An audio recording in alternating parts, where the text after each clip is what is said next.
Good afternoon, and we welcome you back to the St. Mary's Madeira Cricket Ground for our second clash in the afternoon. A clash of the Titans, one for the ages. JINJA SS taking on MASAKA. This is going to be a cracker of a game. MASAKA won the toss and elected to field first. JINJA SS will have the first crack at it.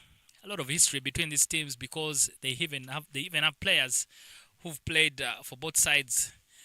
But first things first, we'd like to find out in this Group A action who will be able to carry the day. JINJA SS batters walking on to bat. MASAKA winning the toss and electing to field first. Should be an interesting encounter. MASAKA and JINJA SS never had a game in the morning, so they are properly rested for this afternoon clash. My name is Dennis Musali, and I will be doing commentary with Naomi Amongin and Ivan Sajabi. But to start us off, Ivan, welcome, and what do you look forward to in this particular clash? Thank you so much, Dennis. Both teams that are playing today, JINJA SS and MASAKA SS, had games yesterday. Unfortunately, JINJA SS lost the game to Olida High School in the morning yesterday. Olida managed to get a 5 wickets win. The returnees from Dubai, Marisa Liokot and Lona, posed the challenge in that third. Marisa picking 4 wickets and Lona getting only 2. Then for MASAKA SS, they managed to beat Masindi SS by 20 runs. Where Ambwali now missed a half century by only a single run. So she will be looking at actually trying to make sure that she organizes her form, try and make sure that she scores some runs in this game. But open the bowling for MASAKA Senior Secondary School is their captain, Naula Hasfa there.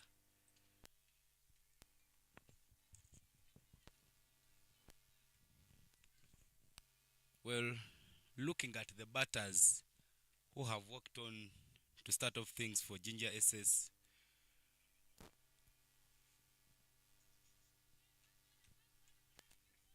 Starting on strike, Namagoba Sheila, who is batting against Nalukende Leila on the non-strikers end.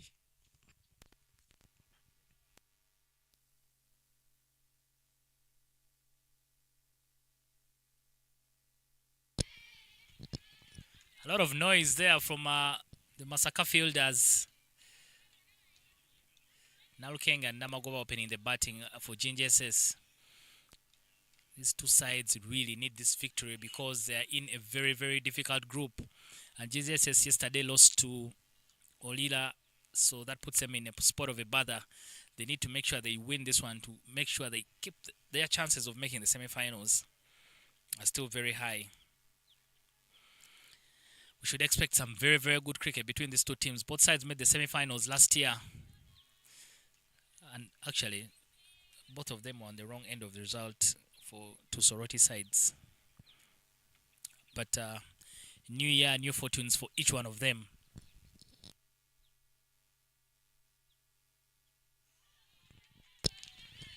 Top quality ball there from Naula. Takes off from a good length. Namagoba there had no answers. Beaten hands, all hands up. Going to be a dicey fixture, this one. Well, then something you don't make clear is that during both teams having lost in the semi-finals last year, they had a placement game. It was at this particular ground, and I'd love to tell you that JINJA SS managed to walk out with a comfortable win against MASAKA SS.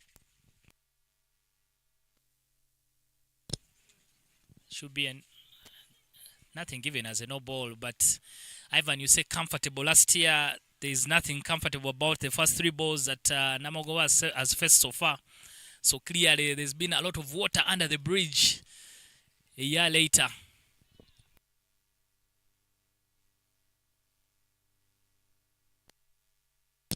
Bright yellow of MASAKA SS on the ground. One of the smartest teams in the tournament I've seen so far, MASAKA.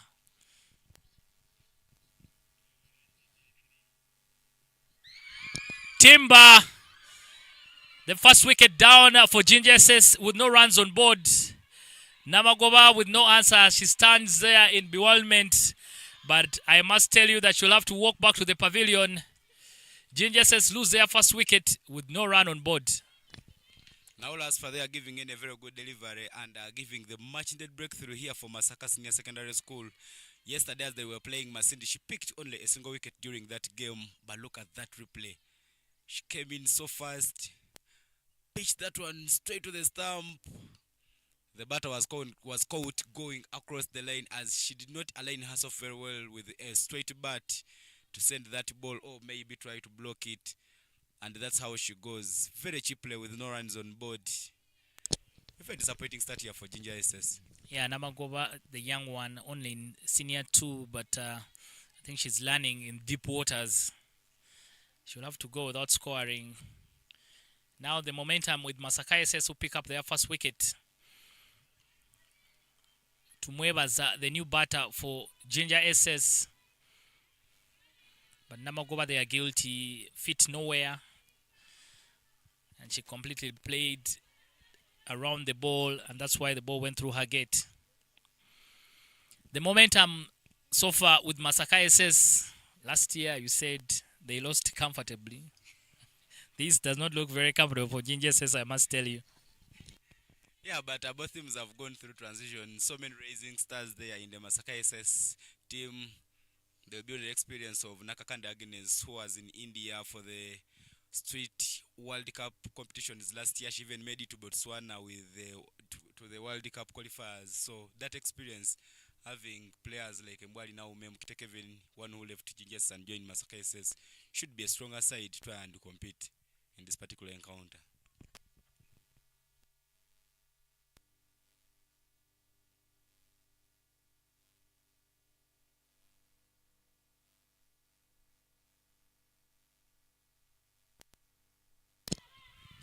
Tap and run, but they should make it comfortably. Chance for run out.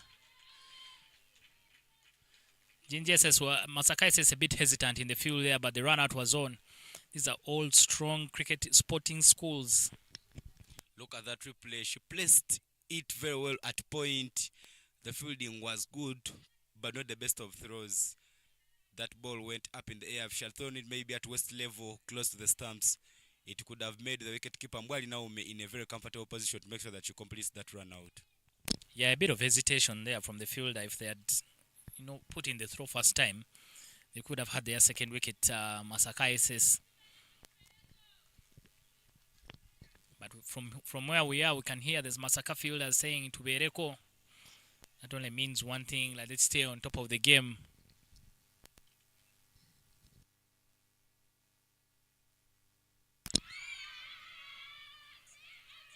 The umpires have a glance at each other. It's like the main umpire trying to confirm from... they will come together for a chat, but MASAKA seem to be interested in something. Just a close look at the replay. Unfortunately for the umpires, don't have that benefit of the replay, but for us we do. That is now as for they are coming in so fast as she comes, pitches that one. But doesn't look like the bat was close. No, Ivan, I've liked what the umpires have done there. Most times when you're not sure, make sure the benefit goes to the batter. After 1 over, JINJA SS is 1 for 1. They keep scoring like that. By the end of the 20 overs, they will be having 20 runs. Because currently they are scoring 1 every over. And mathematically, 1 times 20 is 20. The new bowler they are coming into the attack for MASAKA Senior Secondary School, Agnes Nakakande, one of the experienced seamers of the ball on that team. She's played a couple of tournaments. In January, she was in Gulu playing the Interhub, the Under-17 Interhub tournament. She made the cut in 2022 as the Under-19 team. The Baby Victoria Pearls went to Botswana for the World Cup qualifiers. She carries a wealth of experience, and here she is to continue the bowling for MASAKA Senior Secondary School.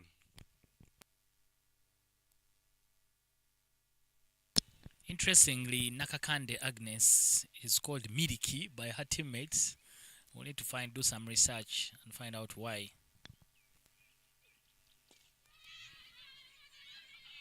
Up-ish, but comes out of the middle of the bat safely on the other end from Twebaze.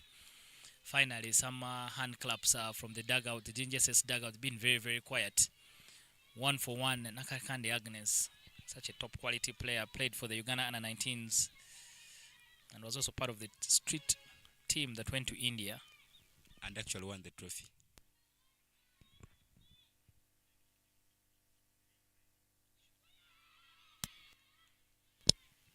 I know someone who's going to tell us why they call her Miliki. Very soon we shall have Among in Naomi coming into the commentary box to tell us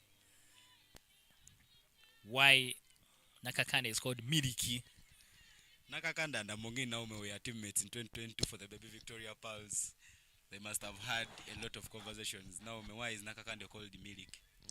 Actually, it's not something big. We just gave her that name Milk because one thing that we knew about her was every morning break that we could go for, she would only ask for milk and nothing else.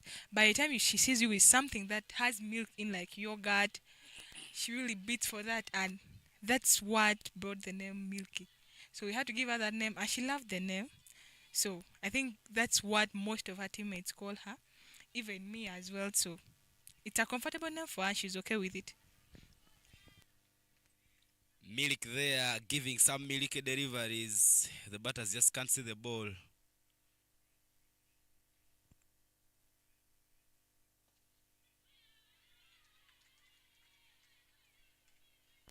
I just love the body language that these girls of Masaka are exhibiting on the ground. They are trying to make sure that they back up the bowler, clapping and chanting at every delivery, and that is the type of body language that wins the games.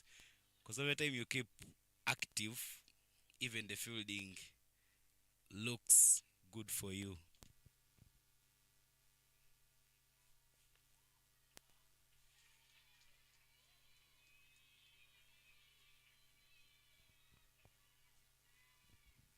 Yeah, a lot of noise there from the fielders. Sula, which means just throw. But good play from Nalukende. Just using the pace of the ball from Agnes Nakakande.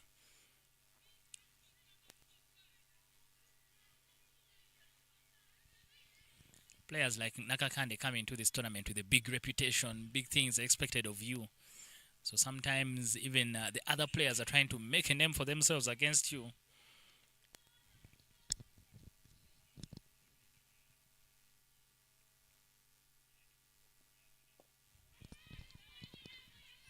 I've liked the approach here from Nalukende. Every time she's hit the ball straight to mid-off, she's ready to take off for a single. It's good stuff there to see that you put pressure on the fielders.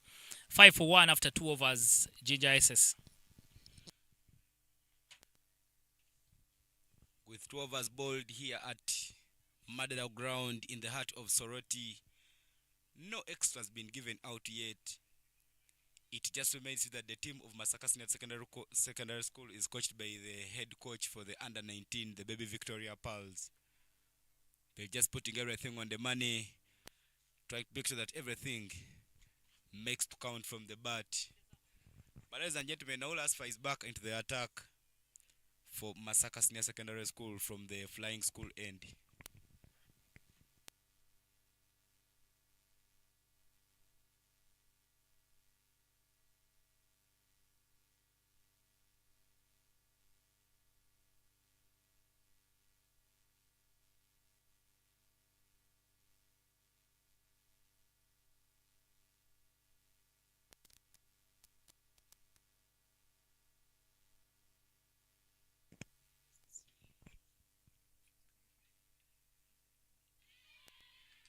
Another good delivery there from Naula Asfa. The batter trying to go into the block hole, but he misses everything. The body language for the Masaka girls is just a body language that gives you positive vibes. You really see the victory coming your way. They've not done any mistake. Everything has been bowled to the stumps area.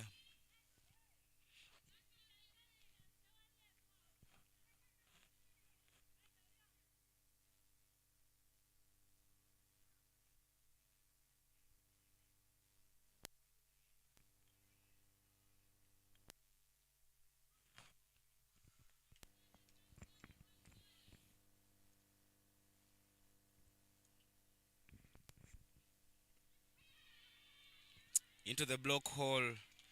Nalukende there. Could be an interesting game here today.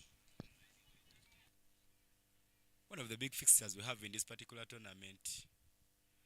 It's a Group A action. JINJA Senior Secondary School up against MASAKA Senior Secondary School.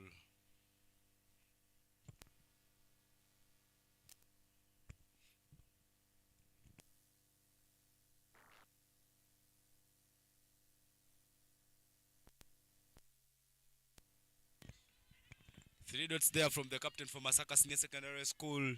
She's delivering yet another good over.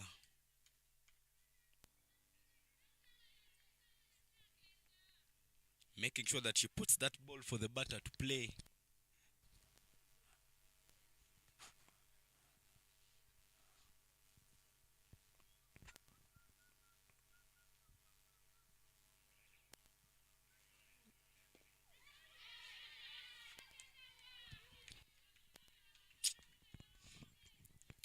Back dot balls there from Hasfanaula. Hasfanaula is one of the players who were born and bred from Mukono. She started playing her cricket, I think, in her primary six there when the lockdown was just coming to an end. Currently, she's in senior 2 at MASAKA Senior Secondary School. And yeah, here she is. She has been given the role to lead the team at a very tender age, but she's doing just wonders. Unfortunately, looking for the wide lane. That one goes wide. And that is the first extra and first wide of the innings.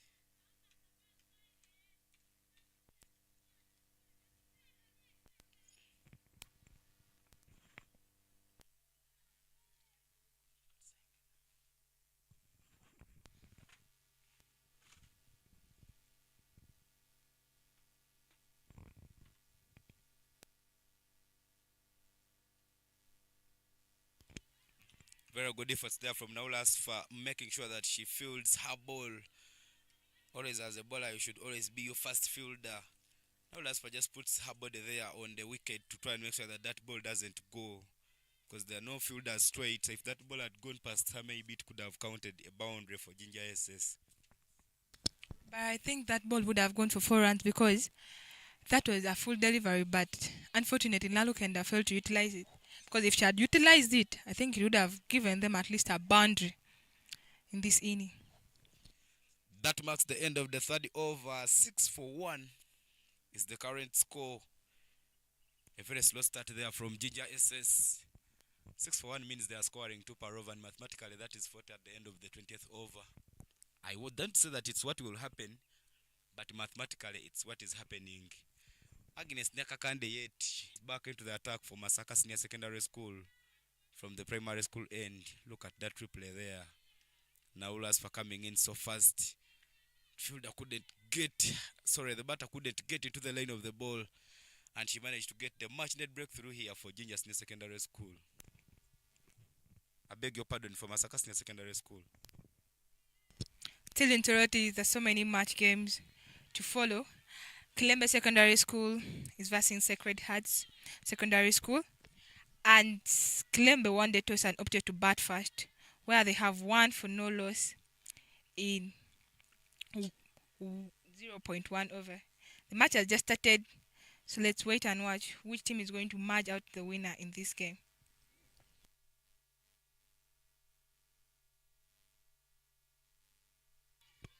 Some risk around there from the batters, but they managed to go with it. Well, now we're talking about this game that you've just talked about. Kilembe SS taking on Sacred Hearts. Both games lost their opening matches. Sacred Hearts yesterday lost to St. Mary's Girls School, Madera.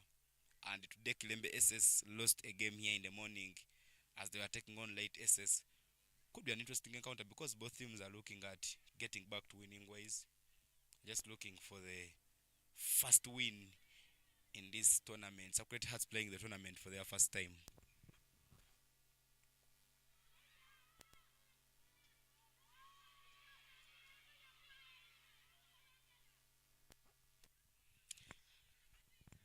The dugout of JINJA SS is giving a lot of backup to the batters as they're trying to add some more pressure to the fielders to make sure that they could capitalize on those fielding mistakes. Looks like the plan is working out for them. That is the dugout for JINJA Senior Secondary School. Leading them is one of the teachers who moved with them, Coach Abib Mugala inside there, Teacher Kirumira. My Obi from primary in Kamuli Boys back and then is also there as one of the teachers who are in charge of that team. And they're trying to make sure that they take back glory to the Eastern School.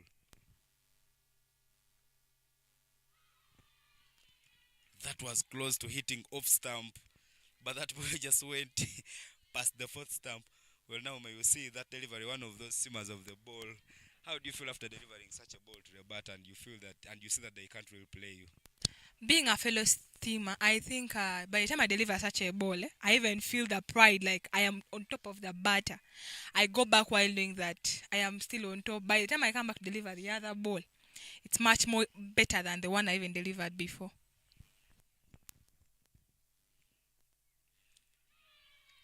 Milkshake just heard what you said. She comes and gives yet another much better delivery than what she delivered before.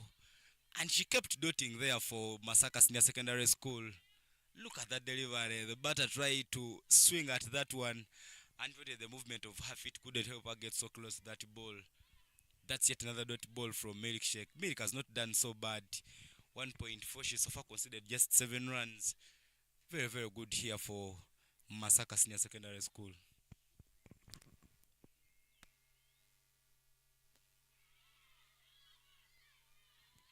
Every time it hits on the bat, they run.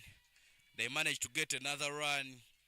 Currently, it's a hit and run. So many risky runs are being taken in there. I believe the batters need to start becoming a little bit conscious, because every time they're hearing the sound of the bat, they are taking the risky runs. And when you see the way the Masaka girls are fielding, they're not really accepting to bow to that pressure.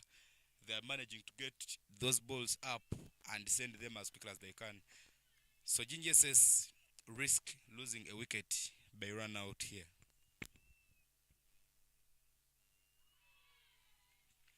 But Ivan, looking at what you just said, the batters should be cautious. I think even the fielders should be more cautious, because like they can't just tap a ball within the 50 yards and the batters are running. I think it's the fielders who should be more cautious this time around, because if they be more cautious, that's not a run. Any like in a good fielding team, that's not a run on a 50 yard. As the teams look at stopping the runs in the 50 yarders, so you say 4 overs have been bowled here, and 10 for 1 is the current score. There will be change in the bowling attack for Masaka Senior Secondary School as Kevin Mukite comes into bowl for Masaka Senior Secondary School. Kevin Mukite has 2 sisters who play for the Victoria Pearls, Rita Msamali and Susan Kakai. She also loves to replicate what her sisters do. Both Rita Msamali and Susan Kakai last season were playing for Wanderers Cricket Club in our local women's league, and they've put up so many fine performances. But now their younger sister comes to try and bowl for the Masaka SS team.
Kita Kevin there just can't get the line. She's dropping her head and giving out. Where the delivery is there, she needs to be trying and putting those balls to the stumps yet again. JSS will be very, very happy to receive these freebies.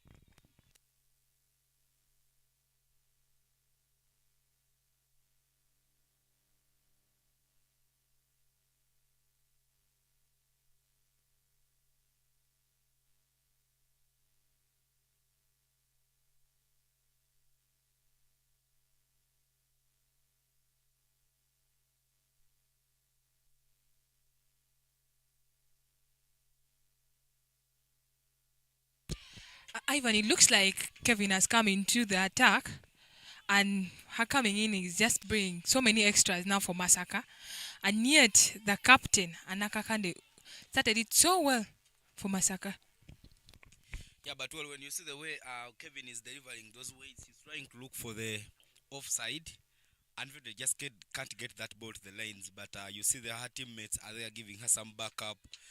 Milik coming in so quickly there. The captain Aulas also coming in to make sure that they guide her on how to deliver those much needed dirty balls. And hopefully she could come and deliver some here. I think that's the best benefit of having senior players in the team, because I think Nakakanda has played for some good time better than Kevin. So by the time Nakakanda comes to speak to Kevin, it's a plus, because like she's giving a wisdom, like a word of wisdom to Kevin, so that she comes back and bowls so well and strong.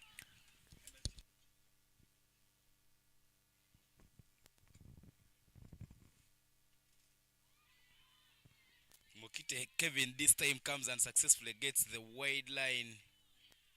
She just saw that it could be challenging for these batters to play shots onto the balls that are pitched on the offside, and the plan looks to be working out for her. Tumwebas are there, not getting the contact she needs.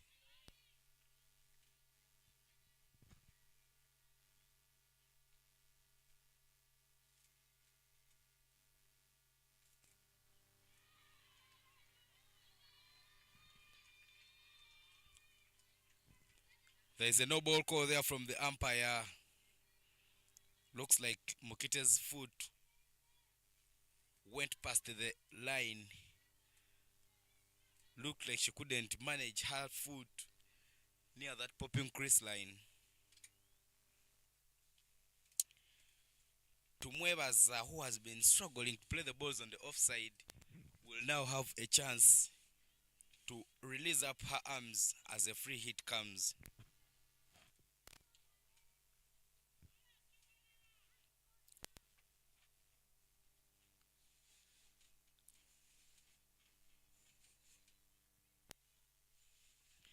Big swing there, up in the air.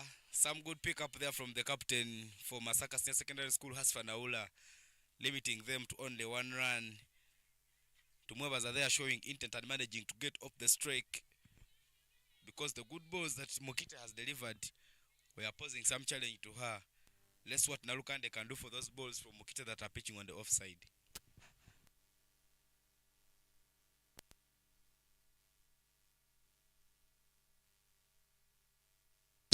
It looks like Kevin's plan of thought is working out, because like I've seen like Nalukande and Twemebazi are finding it so hard to play the balls that are pitching on the first stumps and next to the wide line. So like it's a good strategy for her, and if she sticks there without bowling any extras, I think she's going to make it hard for the batters.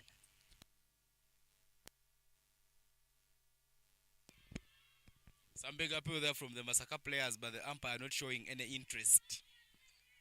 There was some big swing, but looks like that ball was far away from the bat.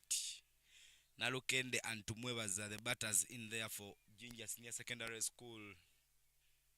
Kevin Mokite bowling there from the Flying School end. Ladies and gentlemen, it is the annual Girls Schools Cricket Week Tournament 2024 edition. Last year we were here in Soroti. Soroti was given a chance to host again. Skyview comes on board to support the girl children. Skyview, our sponsors, they are giving us Crystal Water, they are giving us the Skyview brands, and it should be an exciting day.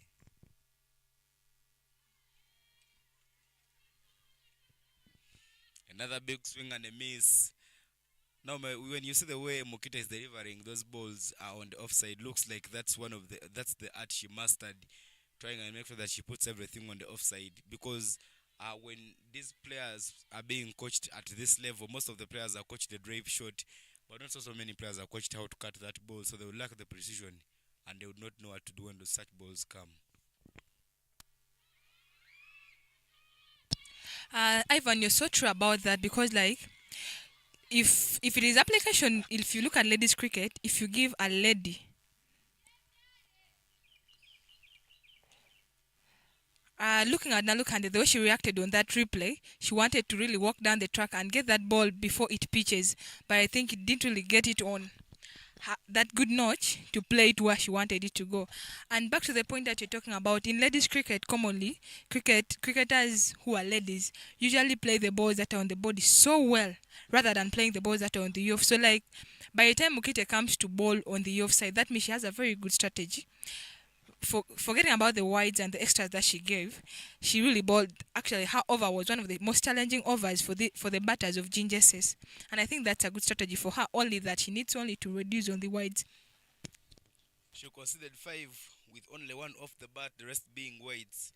But after 5 overs, 15 for 1 is the score. Masaka is trying to make sure that it doesn't let JINJA run out of their reach. JINJA scoring only 3 every over. But there is a change in the bowling attack as Kejuka Flores comes in to bowl from the primary school end.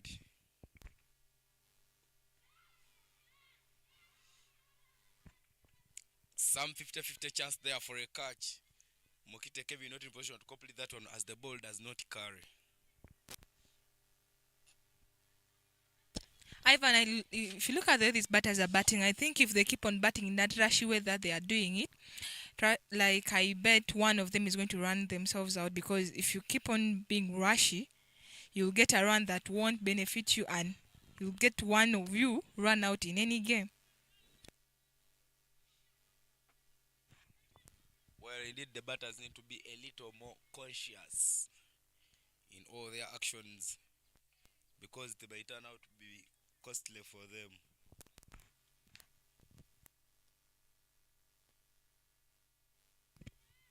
Some good shot they are driven very nicely on the onside. The call is 2, but the pickup from Nakakande, chance for a run out. Not completed, but there was some backup there to make sure that that ball does not run away. Just after the girls of JINJA have sprinted there in between the wickets. Try to make sure that they pick up those 2 much needed runs.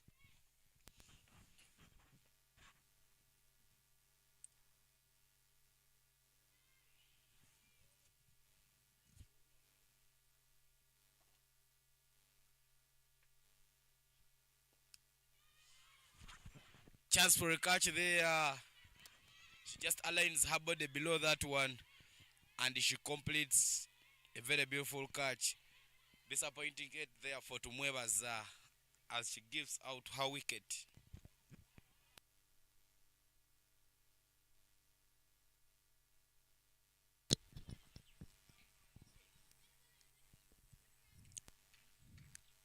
Looking at the replay, that ball was so well pitched up that I think it was even better for her to play it down than trying to take it over the fielders, because it was a very easy catch whereby the fielder got under the ball, right under it to just get it. It was a very easy catch.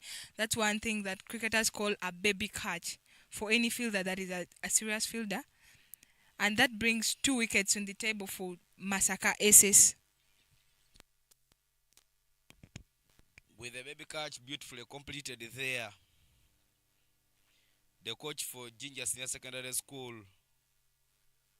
will throw in a left-hander, Nasuna Witten, who's played a couple of games for JINJA SS. She won the Best Batter Award in 2022 as JINJA SS was returning to the Division 1 in the Women's T20 League. Nasuna Witten has also played a couple of games for the national team of the under-19. She was part of the squad that made it to Botswana in the World Cup qualifiers.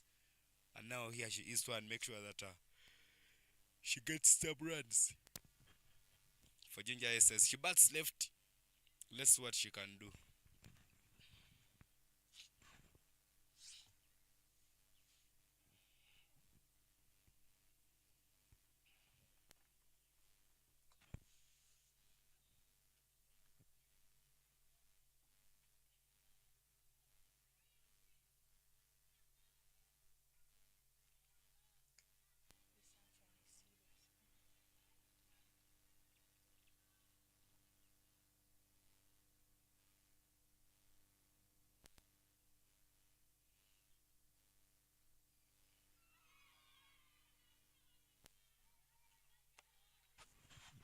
Nasuna Whitney there going into the block hole on her first delivery that she's faced. Doesn't get contact.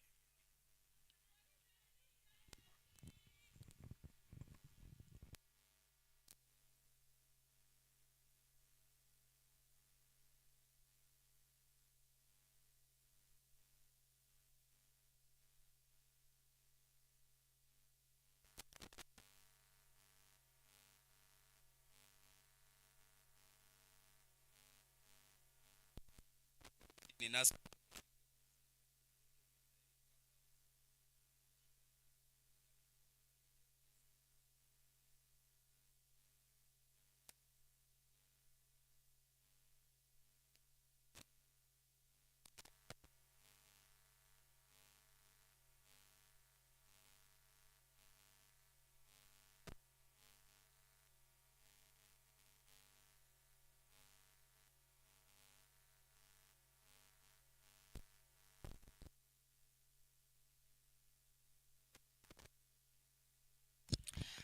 Ivan, the bowling spell of Masaka Secondary School has been a little more impressive because I think the under 19 coach, the head coach, that's none other than Coach Shuvnanga, has really briefed this girl so well because by the time players bowled on the off side, that's a good bowling spell for a team like Masaka Aces because Nansuna which is just coming, but they're putting every ball on the off, where we know that fielders, batters who bat left find it so hard to play balls on the offside, better off than if you give a batter who is a left-hand batter a ball on the onside.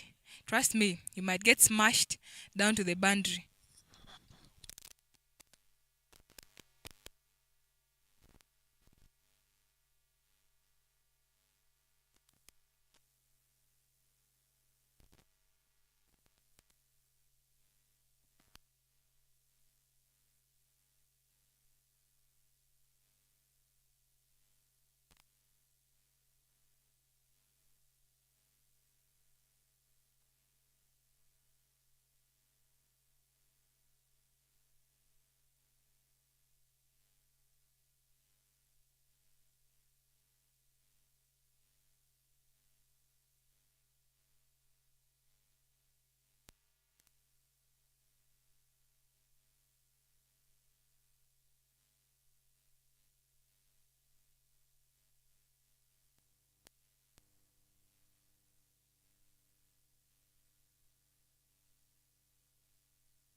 Ivan, one thing I like about Masaka, they have really the good game awareness because by the time a left-hand batter is coming to bat, you really see the quick changes that they have. They really know their positions, where to go to, when it's a right-hand batter, when it's a left-hand batter.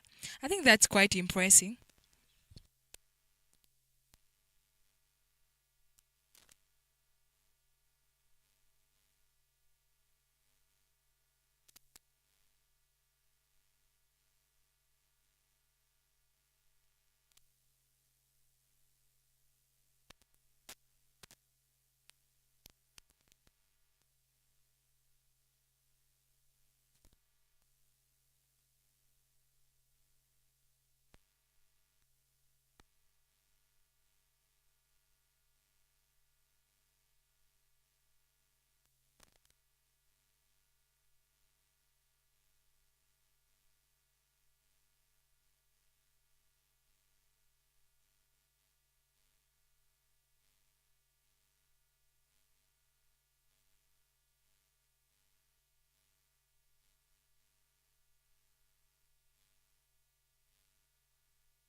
I like the fact that Nantabo has thought of coming from right arm round.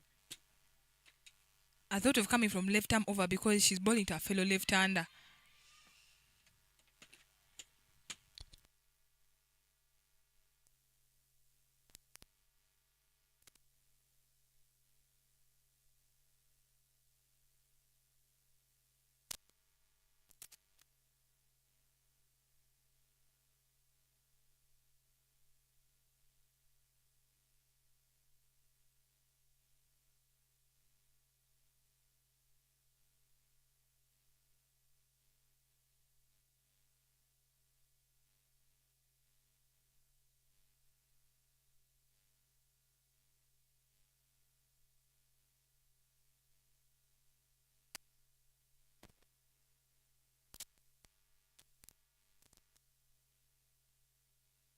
It looks like Nantabo's idea of coming from left arm over is really bringing her a very good perspective that her coming from left arm over is giving so many dot boards over her extras.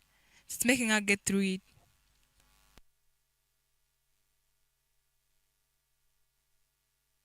A full delivery there from Nantabo where Nasuna Wuchini drives down to mid off for 1 run, totaling the score to 22 for 2 in 7 overs.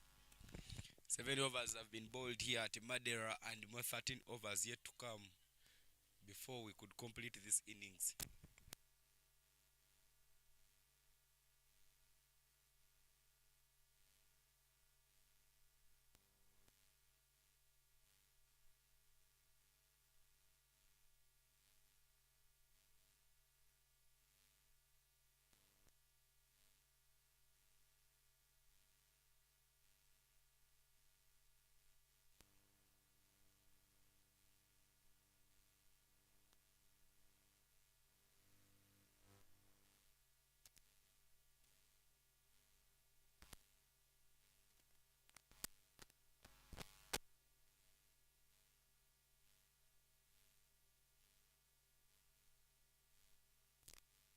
Kajuka Flores there continuing with the bowling for MASAKA Senior Secondary School from the school end.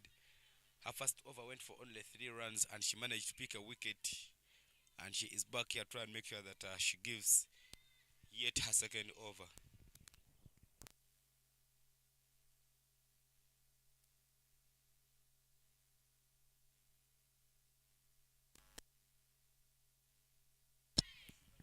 Another full delivery there from Kaijuka to Nansuna, and she drives it down the road to mid-off.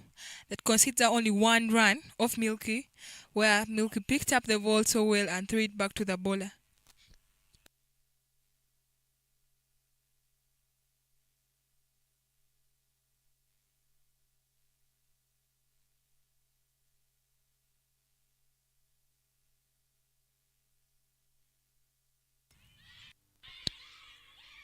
A good delivery there from Kaijuka that gives a chance of a run out, but I think there's a good running there from Nansuna that gives the umpire a reason to say no to that.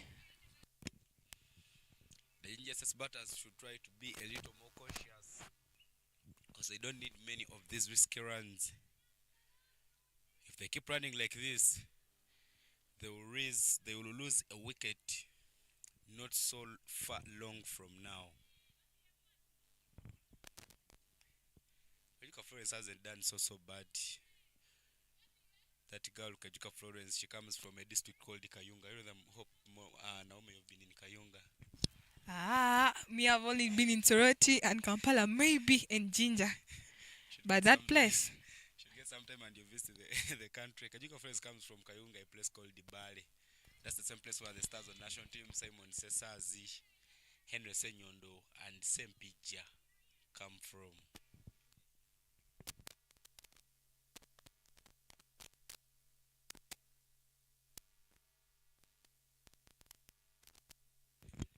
Pickups they fared not the very best, and JINJA SS manages to walk away with that again. But the left-right combination is tearing out the batters as they have to change every time there is a running between the wickets.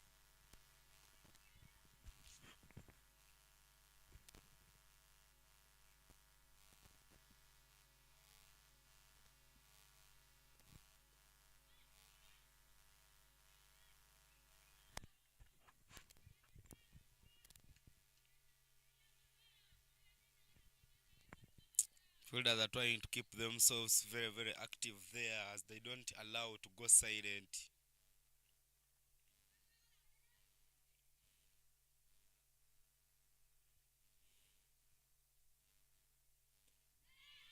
Another one played up in the air, but it doesn't carry.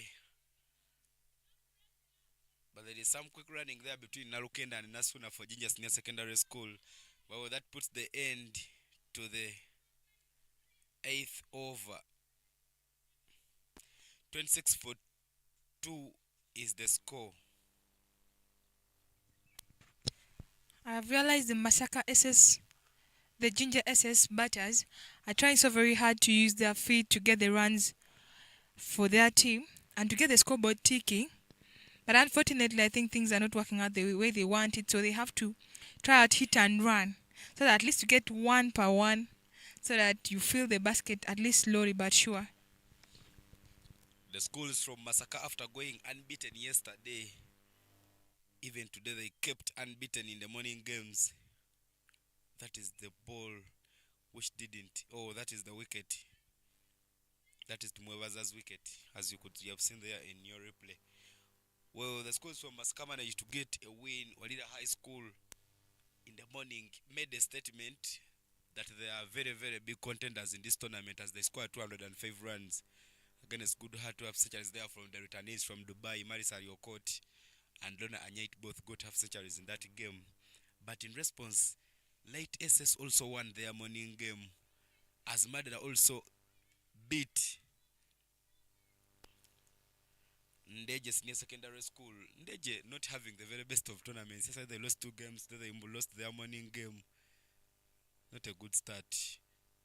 That opener there comes back into the attack for MASAKA SS and she manages to open up the account with a dot ball. But well, now in the morning games, one of the exciting games that I was following was the game between Gaza High School and Kasese. In the last over, Kasese needed 5 runs and it was really a pressure moment for both teams. But in the end, Kasese managed to win the game by 3 wickets.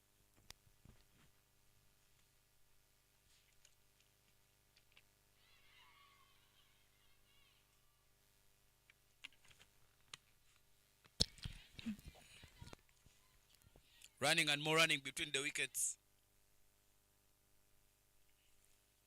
Now hit and run at the moment, as you can see there.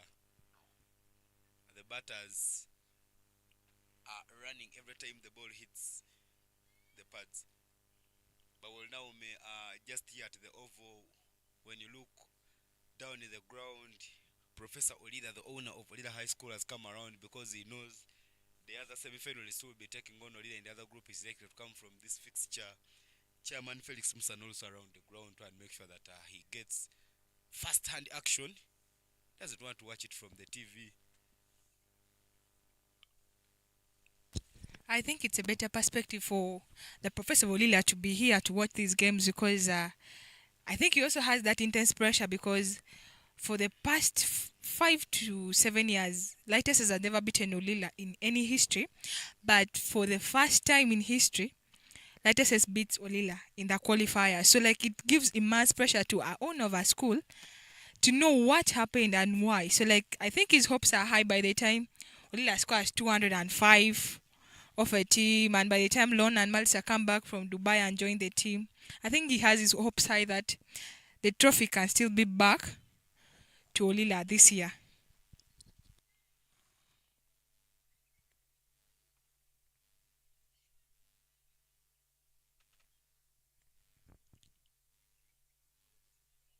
Looks like the umpire are working out something. But ladies and gentlemen, it's the Girls' Schools Cricket Week.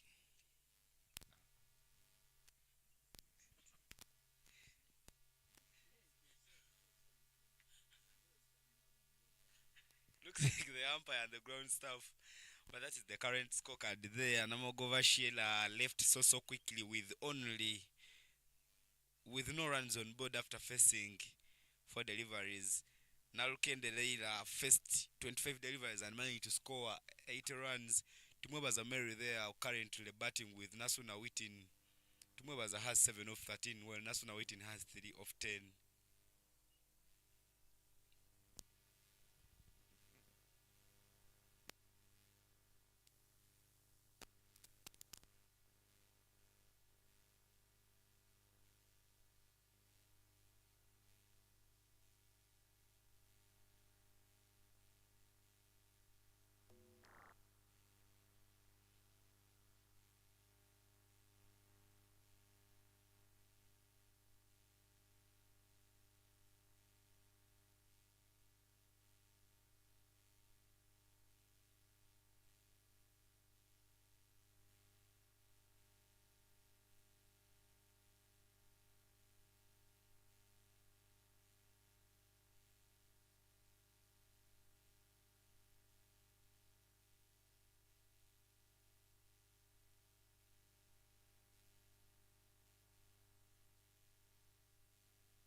Back on the ground after that small misconfusion in the field. Still bowling is Nad Tabo. And on the strike is Nasuna Whitney.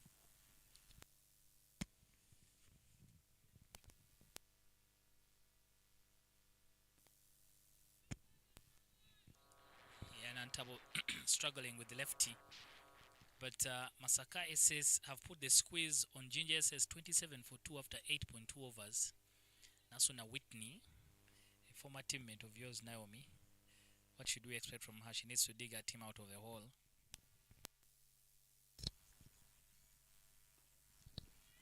Okay, to look at Nasuna, she's a player who has a team at heart, and she's a player who deserves to score so many runs. Like looking at yesterday's game, by the time she got out, I feel she was so hard coming out with that scoring run for her team. And if you look at today's game, the way she's aggressive, the way she's running in between the wickets, I think she has a very bigger target this time round in this game, because this is the game that's going to determine whether she's going to play semis or no. Because like I think this is one of the tough games that she has on the table, because she's already done with facing Ulila. So I think she will have to do a lot for her team this time round. But I trust her. She can do something better for her team.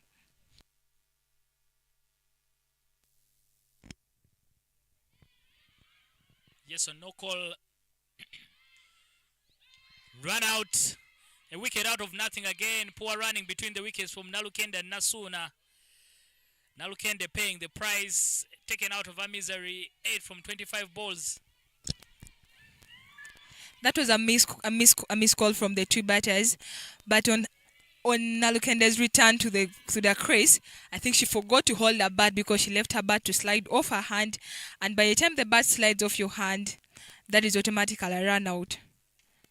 Yeah, very right, Naomi. I think miscommunication leading to the run out.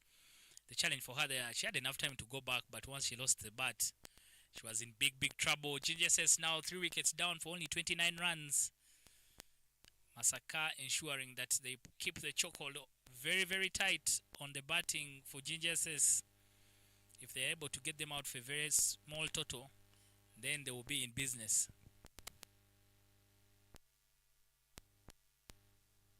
It looks like the fall of wicket is bringing too much pressure to Nasuna now, because she has to step in, being in for some good time. She has to really now step in, because she's now looking at the ball more bigger than the other friends of hers who are coming in, getting her inside.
The run out introduces the captain herself into the attack. Hope Shilambeza there.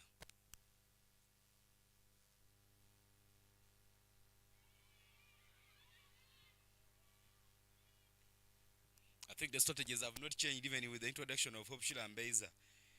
It's remained hit and run. Very risky avenue where they are trying to invest in a very risky avenue. Yesterday, Hope Shilambeza wasn't in position to put so many runs. She was dismissed LBW by Anyait Lona before putting anything on board. Only Tikabula Rashida was the star of the day as Jinja SS lost to Olida High School. She managed 13 of 33.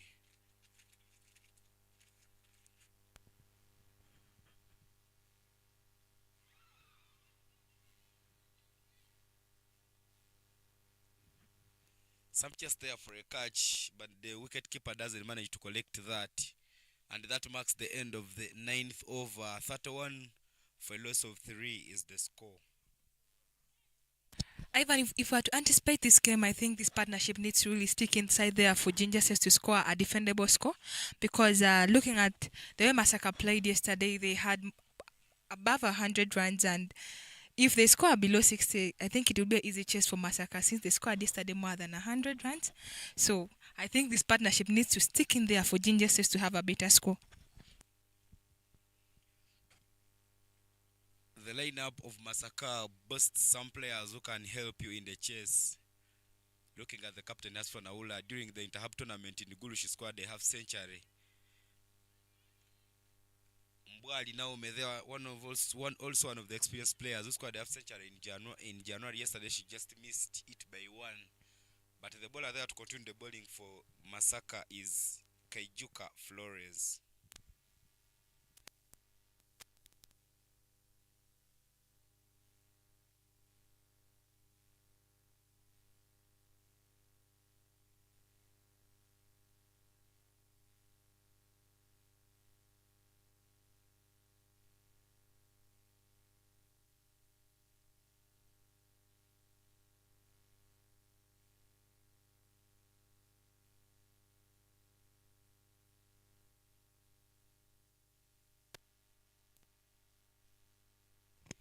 Whitney National there sends one to the boundary. I think Kajuka slipped off a little bit because looking at the replay where Kajuka placed that ball is a very strong zone for any left-hander. And looking at the left-handers I've played with, like Nandara Immaculate on under 19 and national team, you put anything on the body, will take you down to the boundary with a very easy note. Yeah, but it just looks very, very natural for the left-handers to clear off those balls that come close to their pads. Kajuka first needs to be a little more cautious when delivering those to Whitney.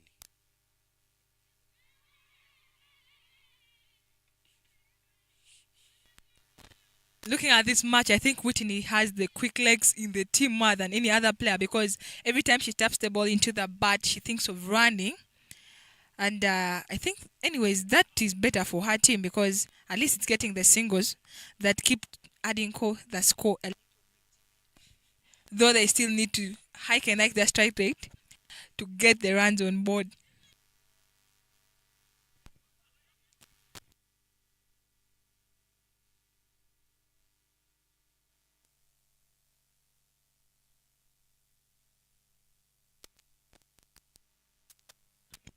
Some quick legs there from Beza, Hope Sheila and Whitney Nasuna try and make sure that they keep adding onto the board.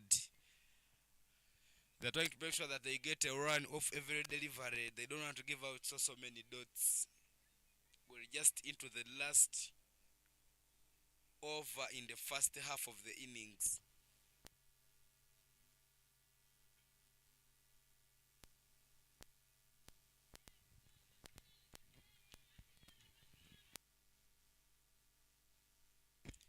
Kajuka friends there looking for the offset and she manages to place one there. Opshila Mbeza doesn't play the cut shot so comfortably. She loves driving most times. So as I say that, Kajuka Flores puts one to the pads and she's punished by Hope Shilambeza. Those are the balls that Hope Shilambeza will be waiting for. If you put anything on the offside, she's not one of those players who play that cut shot. She drives it straight or pulls it to the offside.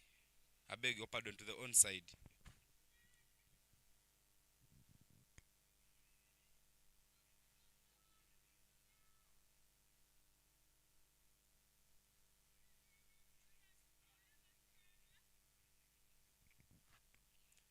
The bowlers on team have done their work. Every time there is something that happens, they always walk in and talk to their fellow bowler so quickly so that she could recover and give another good delivery. But now they introduce extra covers. Sorry, that is deep square leg.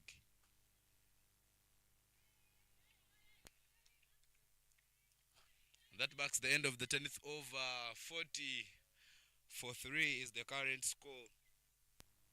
If JINJA keeps scoring like this, because in the first overs they've managed to get 40 runs, if they manage to get more 40 in the last 10 overs, they will complete with 80.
Nata Open has been one of the most economical bowlers for Masaka Senior Secondary School. She's been bowling so well.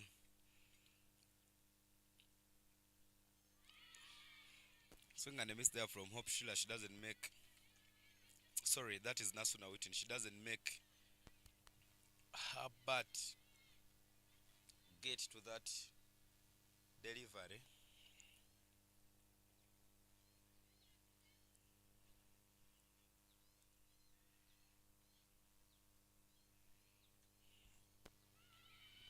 Another touch and go. So many risk runs being taken here. Not opener there with the best economy rate 3.60. She's not going for so many runs. She's so bowled 2.4 and she's conceded only 10 runs.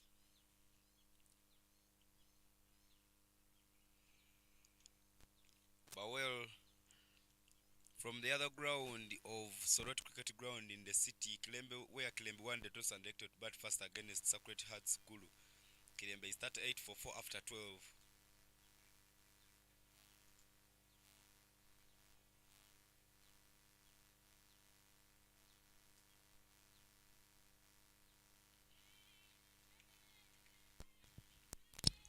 I think the perspective of Natabo coming from round for a right-hander and over for a left-hander is really benefiting her over, because when she comes from over for a left-hander, you find it that she balls every ball on the off, and when she comes from round for a right-hander, you get that she's dotting the same very balls, and That marks the end of her over, where she conceded only one.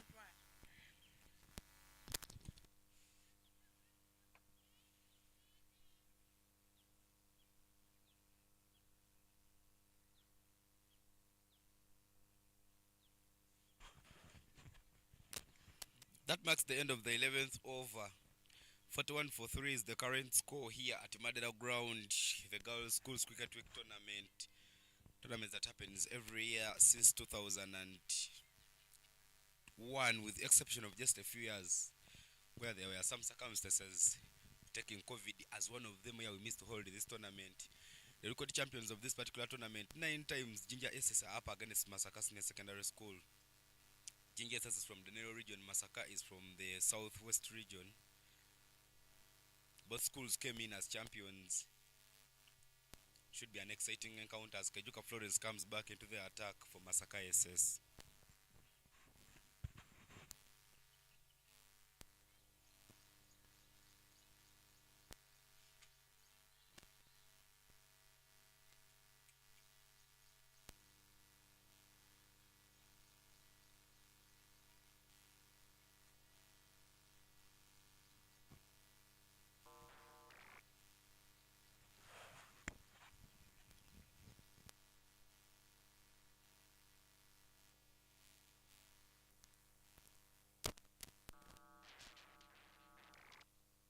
Good comeback there from Kajuka after bowling one wide. She comes back and she bowls a very good delivery to Nansuna Whitney that gives her a dot.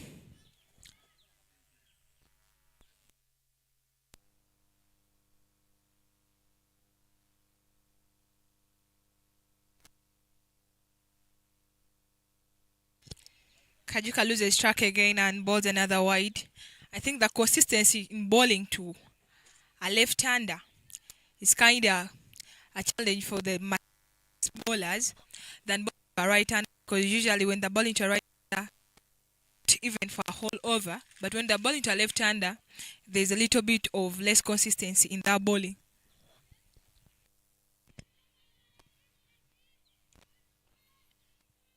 Good effort there on the rope from the fielder, but Whitney has very good control of that sweep shot. So every time someone has been straying to her pads, she plays a ball so nicely. You can see the umpire trying to check with the fielders. I don't know how, sometimes a bit of a challenge. I don't know how honest you can be as a fielder. You don't want to tell that the ball went through you for a boundary.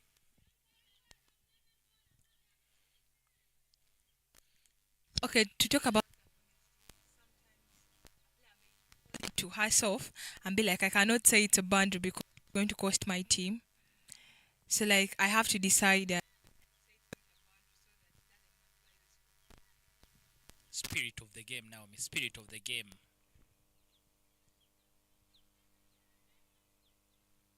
but like with the way you say spirit of the game, if you look at every player, it's not like there's you having a spirit of the game, but usually players be like, I can't say it's a boundary because it's going to cost me. Anyways, some players be honest, knowing that they can chase the score.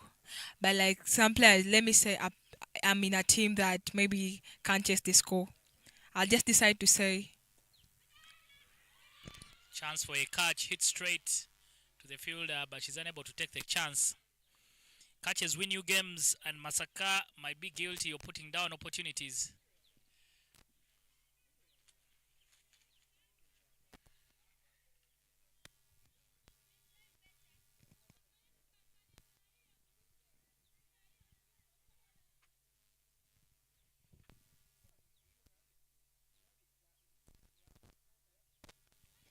One of the things I've liked about the different schools, each school is cheering in their, I would say, language they're familiar with. So you can hear MASAKA, they're using a lot of Luganda. We had Kileme in the morning, they were speaking, I think Lukonjo or something. Maybe that they are trying to confuse the enemy.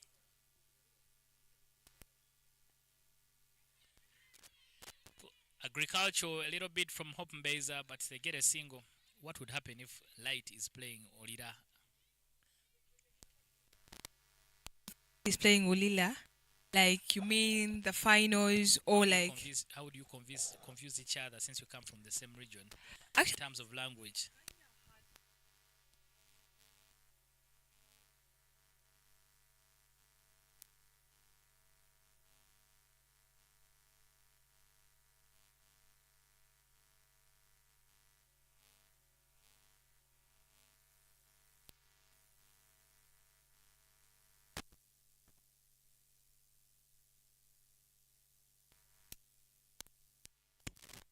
12 overs gone, 47 for 3. Jinja SS, they were asked to have the first crack after Masaka won the toss. The run scoring has not been very easy for them at all. But the captain Hope Mbeza and Nasuna Whitney are working very hard.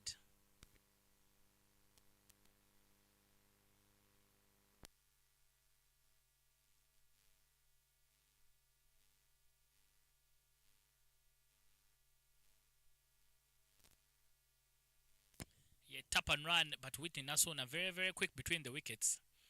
And she needs to be very careful because they lost a batter after some poor calling. So they need to be very, very careful.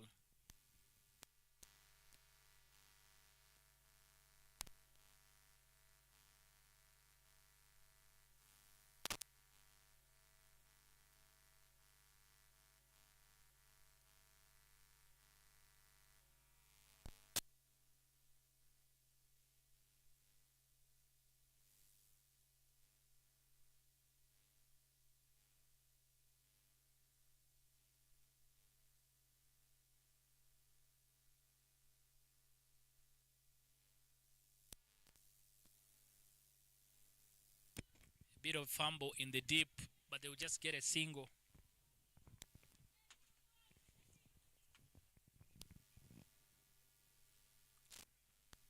Now, when you spoke about it, the left and right combination, I think it's troubling Masaka. They have to keep changing the field all the time. No.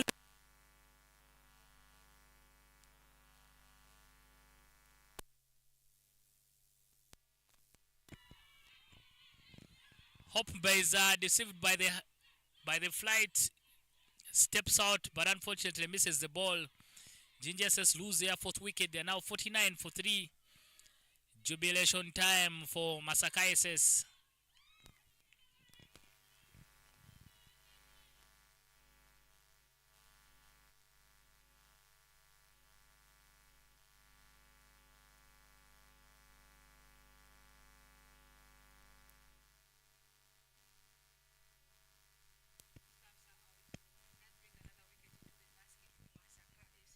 Yeah, the reaction there from Nasuna Whitney from the other end, priceless.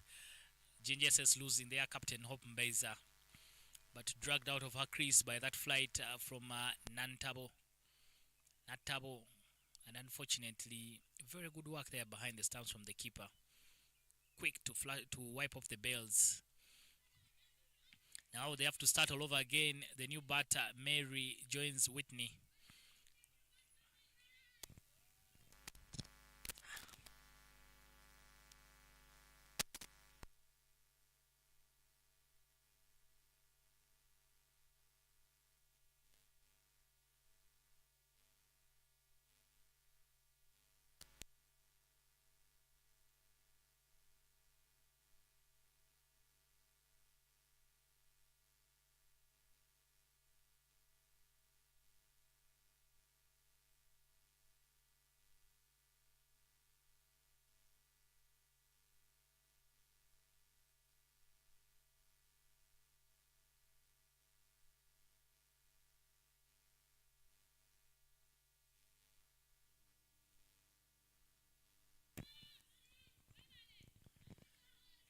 Gets off the mark there, Mary Namiro immediately.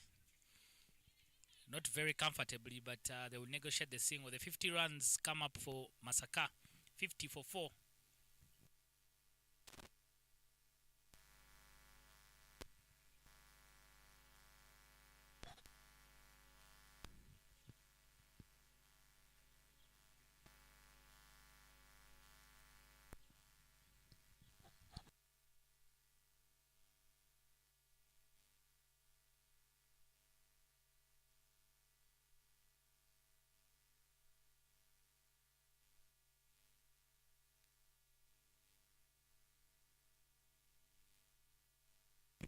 Completely misses it, the fielder on the boundary, and it races away for 4. Whitney now needs to dig deep and be able to carry the burden of run scoring for her side.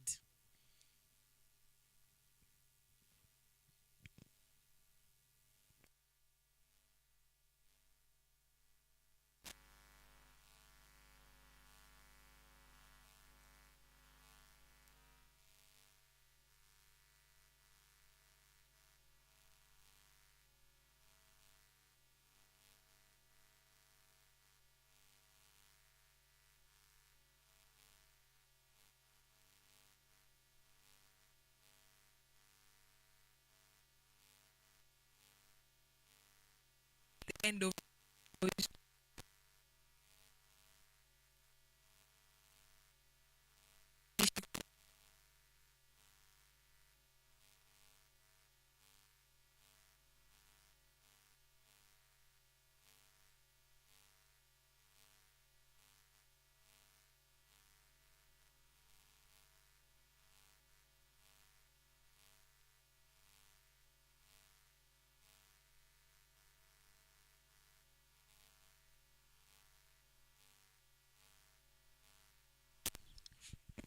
What do you think would be a chessable total, like you like to call it, for Masaka SS? keep my restrict.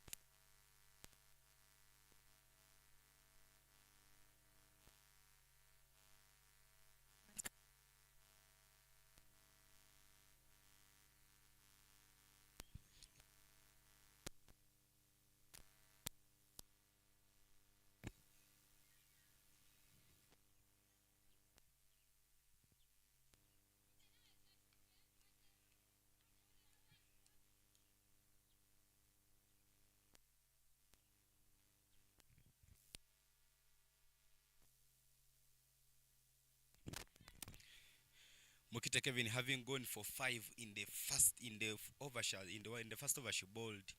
The captain said it first to put her out of the attack so that she can change the bowling side. Now she's coming from the primary school end. Now onto the body side. Some swing is on, but she misses everything. The ball hits the pads, and there's an indication of leg by the umpire there. I think Nasuna being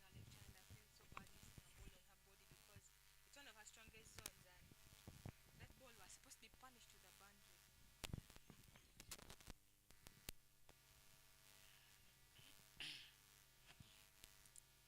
Masaka Senior Secondary School using two fielders on the offside who are deep. Try and make sure that they could raid the boundary in case the batters try going to that side. Good delivery there from Kevin Mukite. Just doing what her sisters do for the national team, Rita Msamali and Susan Kakai. I just don't know why all of them bowl medium pace, because Susan Kakai bowls her medium pace. Rita Msamali does the same, and their younger sister, Kevin Mukite, is doing the same here. Chance for a catch, but the fielder was standing a bit close. If she was around the 45 yards, maybe she could have completed that one so well. Namiro Mary will go away with that. But now, as you can see, the left-right combination is causing troubles to the fielders. They have to change the field on every ball. That's a little tiresome, and they really have to endure with it because if they set the field badly for a left-hander, becomes costly because any blunder that they're going to make right now in the fielding is going to cost them. Because so many times I've watched matches where games change in the last 5 overs, last 6 overs, and yet you started with a very good spell in the first over that you bowled.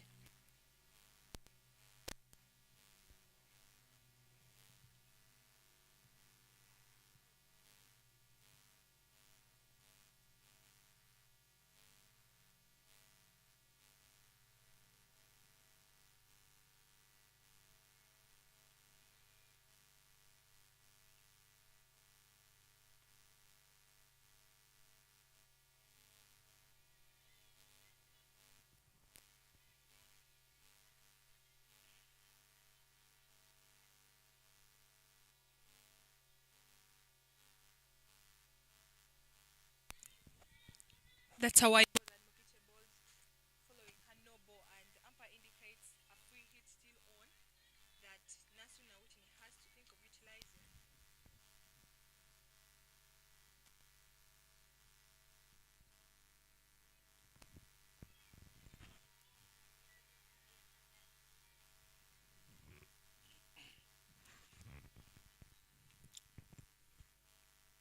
Mukite even needs to be working on the zones where she's pitching her balls, because she has so far gone for 7 runs, but out of these runs 5 are extras with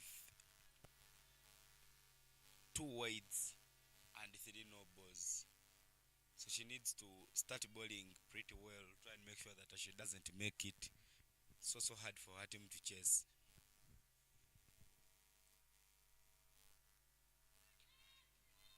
Sent to the gap on the onside.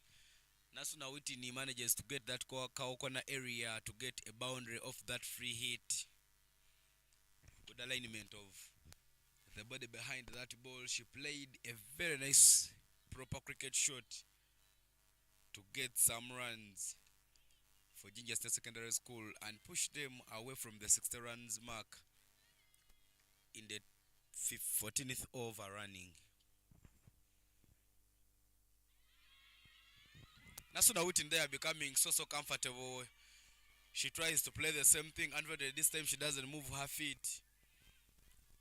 Umpire sends her out. LBW celebration moment for MASAKA, as they call themselves, because every time they be celebrating inside there, they be shouting 1, 2, 3, 4 MASAKA.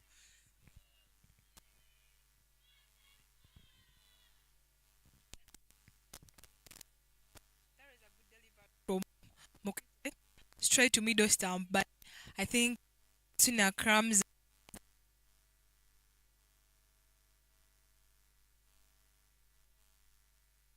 Mokete over. She has been so many wides and no balls, but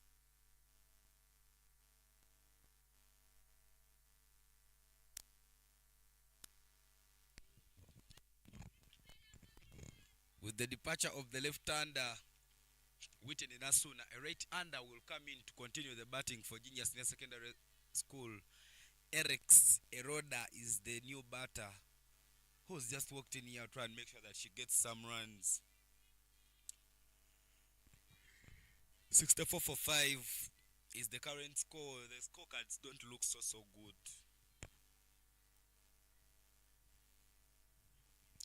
Some silence in the JINJA camp there as the fielders are lit on the ground. I think Nasuna's wicket is a little costly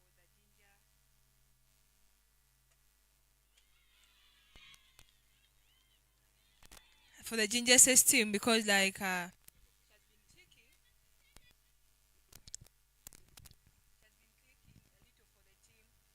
to get the singles and the boundaries for her team, but now her wicket is turning out to be a pressure moment for her fellow players, because now looking at the ball so big, just get into the game. And yet the overs are far away gone for them to get the score that they need. That is the dugout from Kono Kings High School. They played yesterday, lost 1 in the morning and won 1 in the afternoon. Now they've come to watch the game. They've been here since morning. That's their dugout. Tomorrow they'll be taking on the big girls of Gayaza High School in the morning at this particular venue. So they have to come around and see how everything works out for them.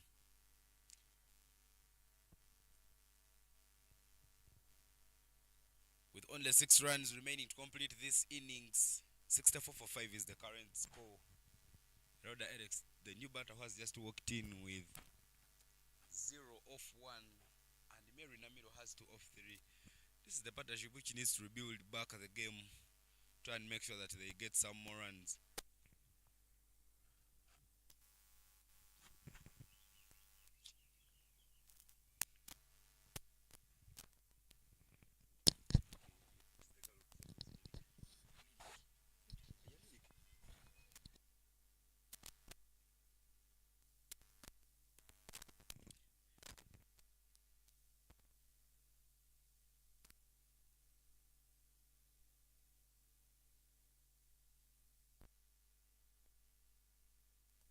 Playing across on the ball, which is straight, is a sin. Namiro there trying to play a slog shot. She goes across the lane, and the umpire gives her out. LBW, disappointing here for JINJA State Secondary School. The wickets are falling in succession. The girls from MASAKA are singing Masasco. Look at that replay. Nachimbugo, they are coming into the attack, delivering a very nice delivery straight to the stumps. Namiro stepping in very well. She tried to sweep it down, misses everything. The ball hits her foot. The umpire, Ronald Ebulu, had nothing to do for her but sent her back to the dugout. Rashida Tekabula, one of the batters who have been scoring some runs for Jinja SS in this tournament. Yesterday she managed to get some runs as they lost to Olida High School.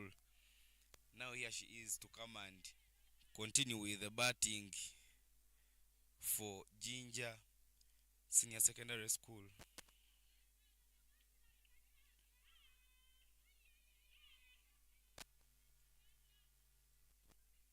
Yesterday, as Jinja SS lost to our leader, Tikabula Rashida was the highest scorer, runs scorer for Jinja SS. She managed to get 13 runs of 33 deliveries.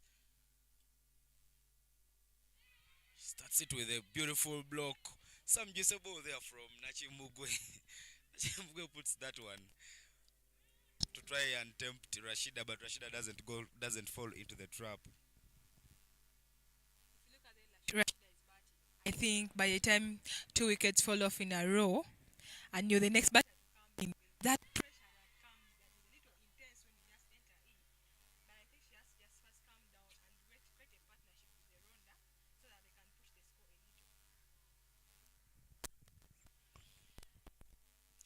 I don't think Tikabula will be patient because the intent of the slog sweep just shows that she wants to go quick. Another attempt, swings and misses everything. But that ball is pitched on the leg side and the call from the umpire is a not out call.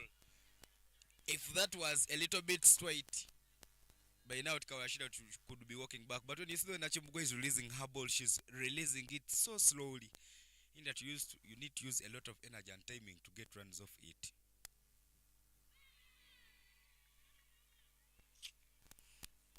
I think Nashibuge is really challenging Rashida because like every ball that Rashida is trying to play down the side on the on that was played back to get to the other wicket, and I think if Rashida is not a little careful, she might end up going back to the dressing room on the same very effect of the same very ball. All the shots that Rashida has been trying to play looks like the coach has set her to come and look for those quick runs. She hasn't made contact yet, but the intent is very clear. Swing and a miss, but looks like that ball was going over the stumps. There were about 3 appeals in that over, but I tell you, the body language of the MASAKA SS players is so good.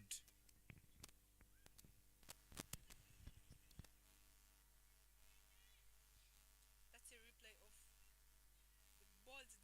ball that had just been played. Naomi tried to stamp, thinking that she was out, but looks like Rashida was a little bit lucky that her bit of the leg was still in the crease. So that makes it clear to us that there's no wicket get in that over except the other wicket that was getting. With only 5 overs to complete the first inning, 65 for a loss of 6 is the score for Jinja SS. 15 overs have been bowled and Mukite Kevin is back into the attack for Jinja SS for MASAKA Senior Secondary School. I was about to say that she was coming to bowl for Jinja SS because actually Jinja SS is Mukite Kevin's former school, but she switched sides as she now joined MASAKA.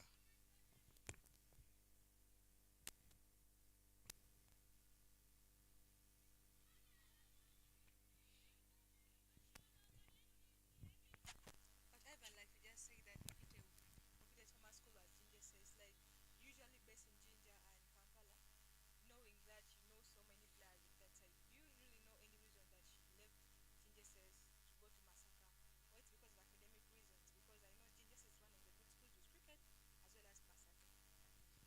Yeah, but by the time Kevin left, full delivery there from Mokite Kevin.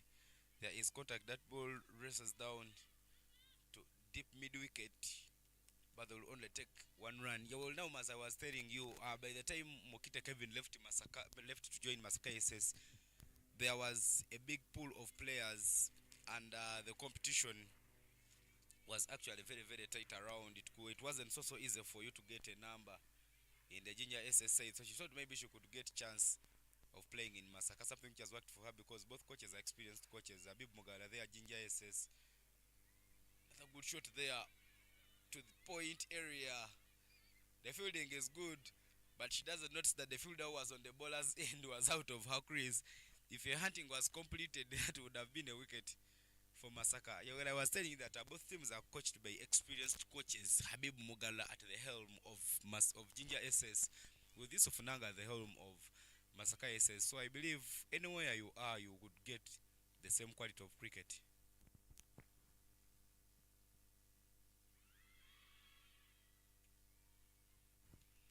Another will be W appeal there.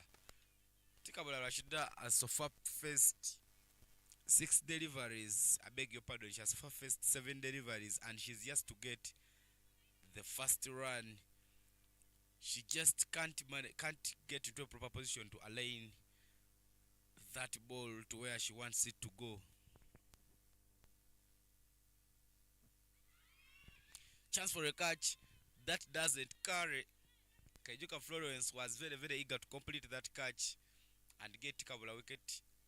Wicket is wicket, but now when you look at the way Tikabula Rashida is batting, looks like she's on pressure. Looks like she wants to deliver or impress. She doesn't look like she's trying to slog on balls. She's supposed to play straighter.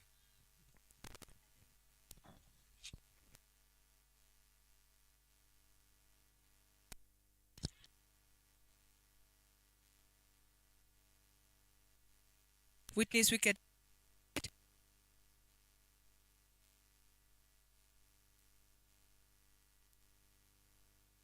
Only have overs where they need to double score because 67.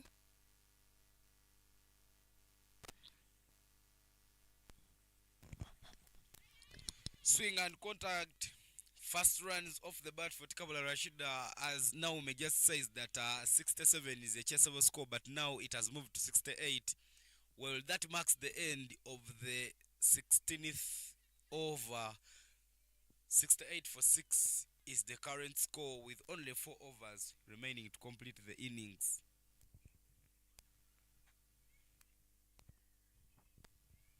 Earlier on now, when you said that JINJA will love to cross to the 80 runs mark, but looks like a heavy mountain for them to climb with only 4 overs remaining to complete the innings. Currently, they are moving at a run rate of 4 per over, meaning in the next remaining 4 overs they will have added 16 runs. Mathematically, that pushes you to around 84. For them to clock.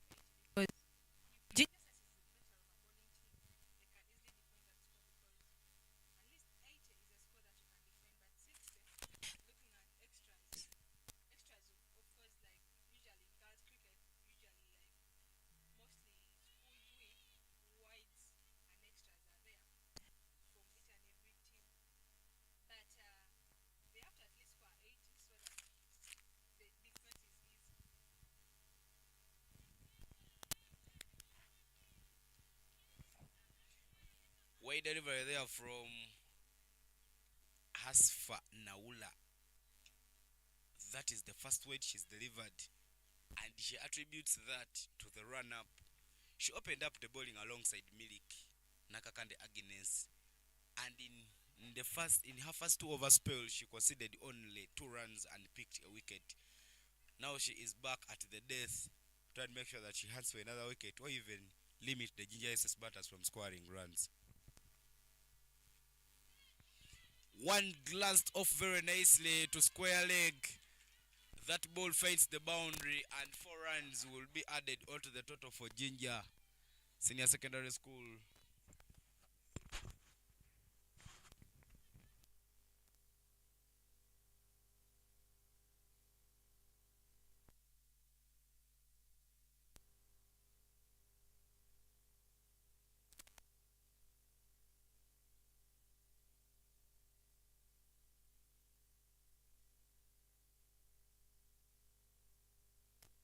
Ivan, look at the way Rashida is. I feel she's a little impressed because if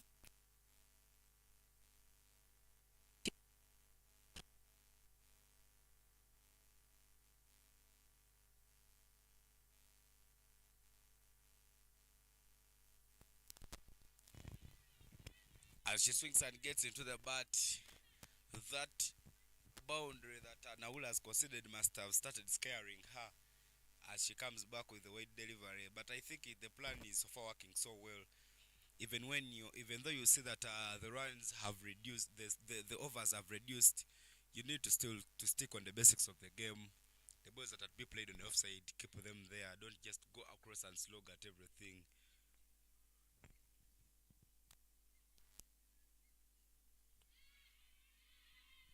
Chance for a run out. Take our Rashida not interested in the hit and run. Her partner was coming so quick, but sent back so quickly there by Rashida.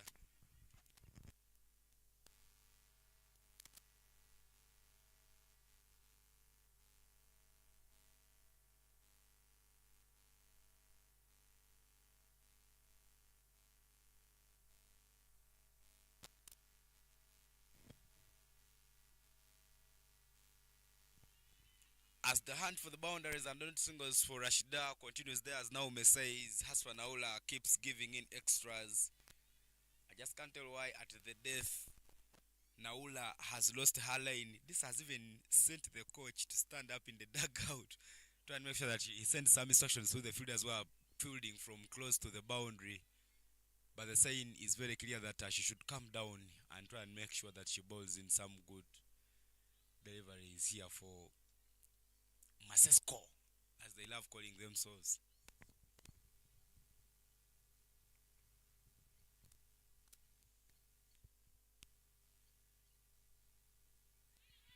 Into the black hole there to the onside.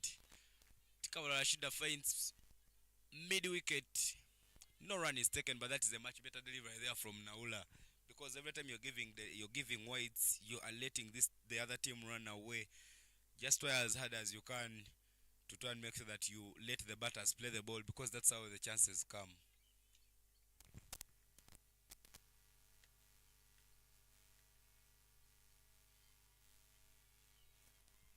Another way delivery there from Hasfa Naula. Looked like that ball was racing to the boundary, but Nakakande Agnes was there at third man to give her protection, and only a run will be scored alongside that wide. Let's see what Naula Hasfa could do while bowling to Eroda Eriks, because it looked like Rashida was posing some challenges to her.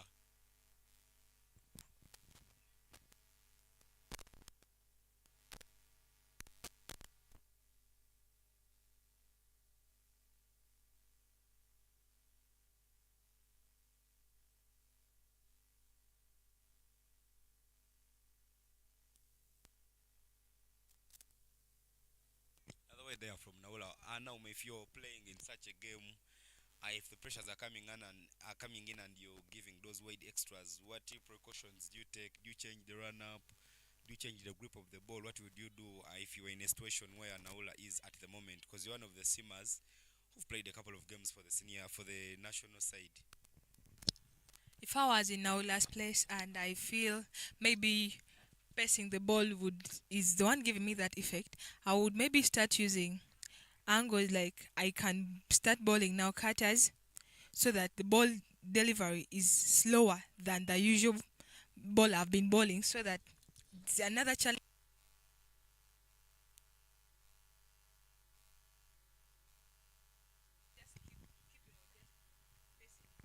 Just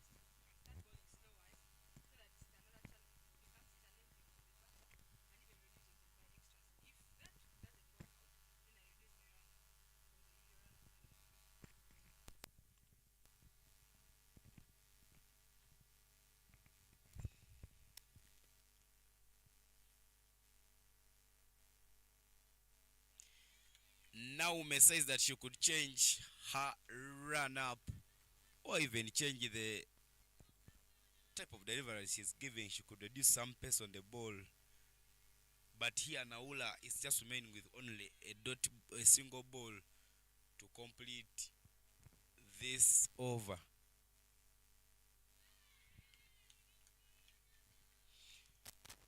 And that's how Naula Hasfa completes the over. There is some upload from the other dugout, and well bowled is the call. Naula Hasfa there completes the 17th over, and 77 for a loss of 6 is the current score here at Madeira, with only 3 overs remaining to complete the innings.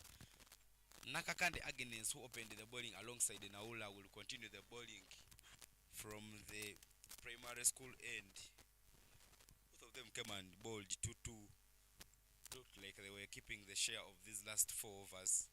So far Naula has taken one, and in these remaining 3, Nakakande Agnes is there up, trying to make sure that she bowls yet another over for Masesco.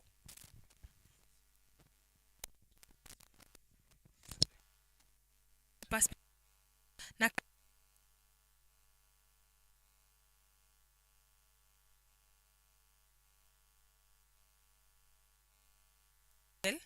So I think it was an idea over in as well.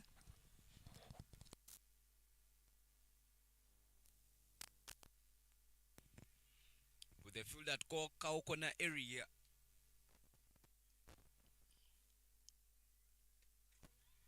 Beautiful played there at point. The chase is on, the pickup is good, and she throws it right away. Beautiful cricket all round there. She managed to stop that one very, very nicely.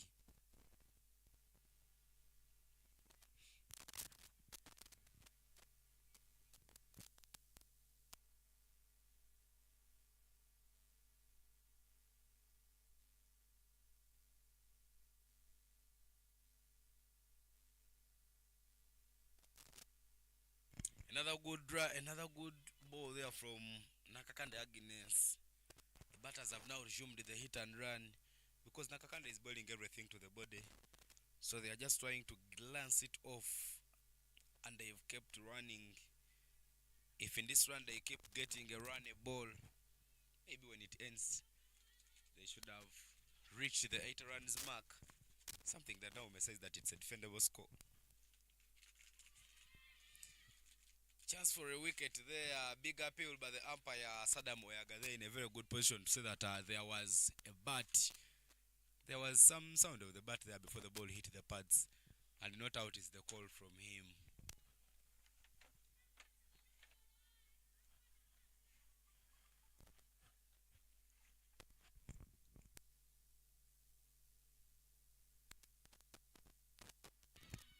Some chance there, but that ball was missing stumps because it hits the thigh pads. I just love the way Nakakanda Agnes is playing those in-swingers, and they are causing very, very big challenge here to the batters, as the batters just can't get that room to open up their arms and play them away.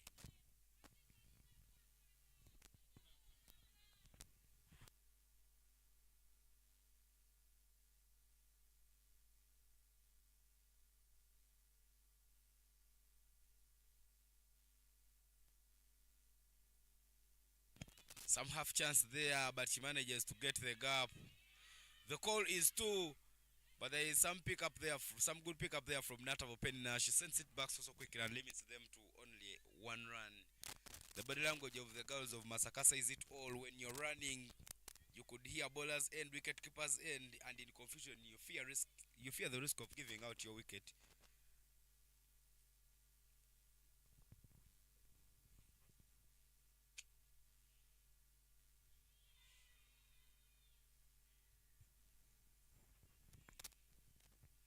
Now may we see the way is not the very best of fielding there. She could have just sent the ball back so quickly. In the end, it becomes so costly as they get a wide and 2 runs. But now, as you see that delivery there from Nakakande, she tried to push the ball so hard. Something not very, very called for because they have not yet hit her so hard, maybe out of the park. She could have just kept the pace of the ball.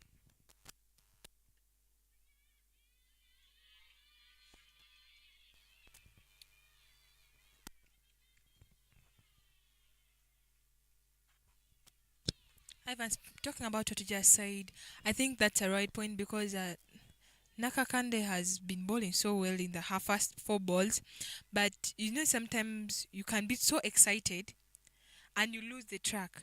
So like I have a feeling like the players is on top of the bat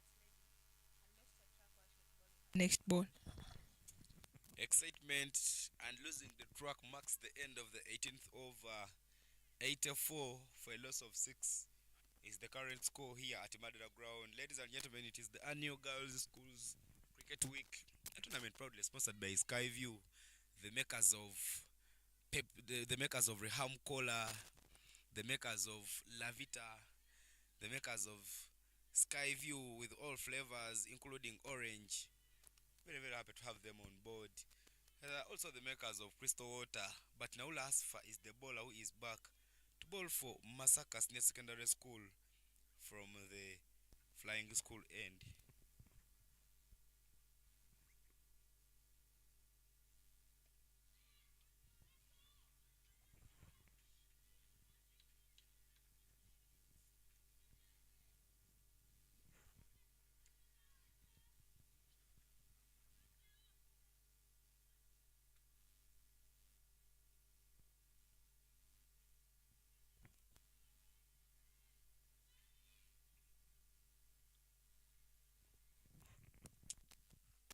The girls of Masesco have kept their nerves high. They have been chanting on every delivery since the first over.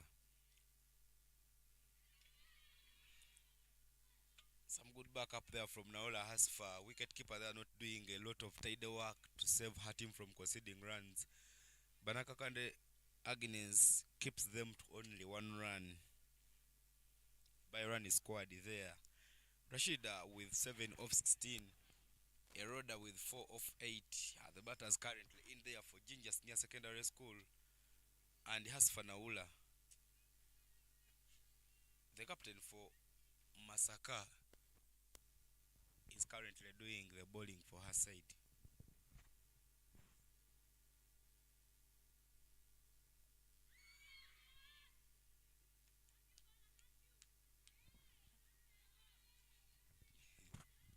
Eroda Alex.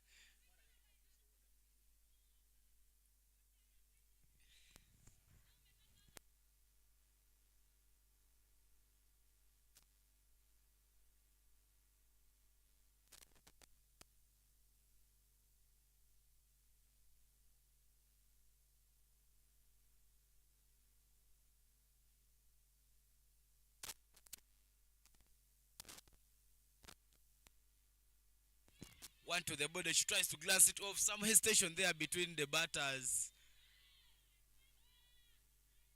But they managed to sneak a quick run there,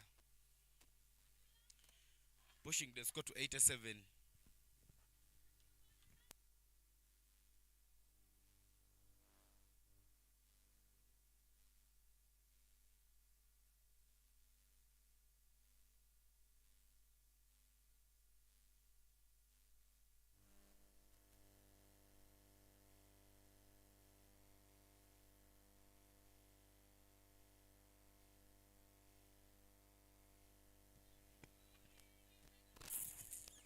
The back end overs there from Naula Hasfa have not been the very best. She's given out extras. The first two were tied. Each of the overs went for only a single run. But looks like now she's dropping her shoulders. She needs to be getting that line and trying to make sure that she pitches those balls there. I think now that is the moment where some of you bowlers, the seamers, reach when the body is becoming tired. But you just need to keep doing what is right, because that's how you keep your team in the game, because those are the runs that win the game for you. At that point of you have to because like Naula only bowls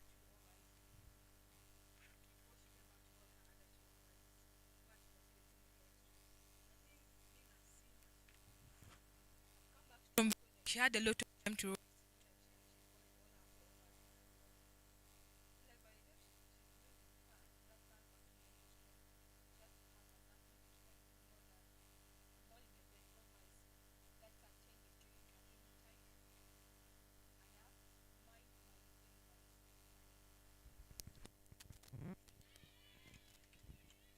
Now as for their main her delivery and she manages to pick a dot ball. That is very good from her because she now just needs to get another good ball before she could complete the 19th over. It's one of the 10 overs in the game. She's just gone for 14 runs in the 3.5 overs she's bowled. With the exception of the extras she had given, if she had not given those extras, maybe she would have gone for even less than 10.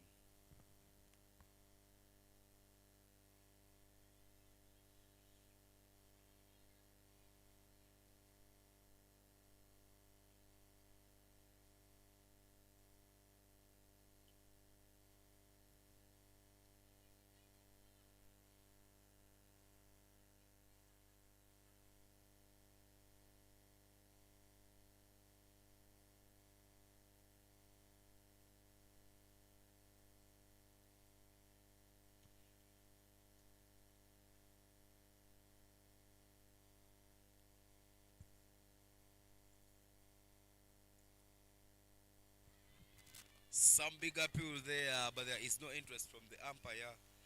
Well, that makes the end of the 19th over. We are into the last over. 90 for 6 is the current score. That is now last for there on your screen, the captain for MASAKA Senior Secondary School. But we're looking at the way they are moving. Now they are already in the overs that you said that they are already in the runs that you said that defendable. We are into the last over.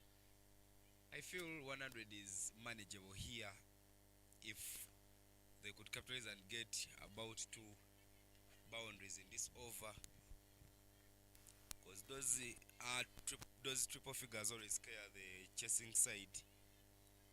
But Nakakande Agnes is the bowler who is back to bowl for MASAKA Senior Secondary School.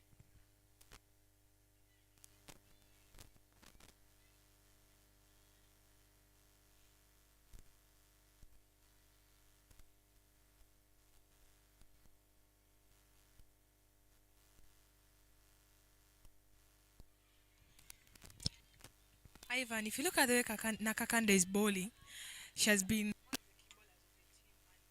By the time you say you need, if a team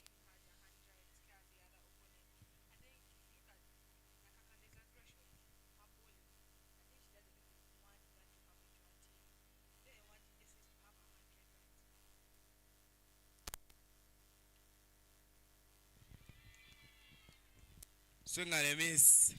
The hit from Erics is clear. She needs to get a boundary. She so far swung the bat twice, but she hasn't made contact. But there are more 4 deliveries here to complete the innings. Nakakande keeping everything on the offside.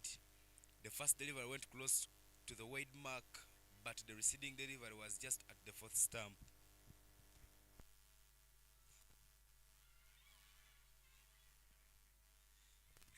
I just don't know how Eroda Alex worked out with that.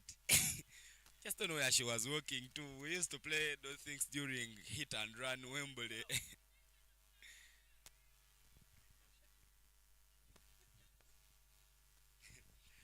That looked so close. Fooders are even laughing at what she did. actually me, I think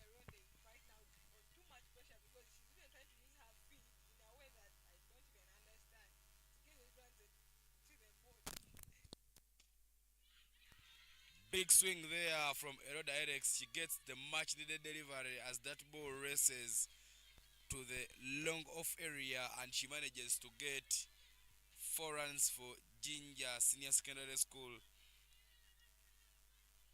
This comes with only 2 deliveries remaining to complete the innings, but I just love the intent from Eroda Alex right from the start.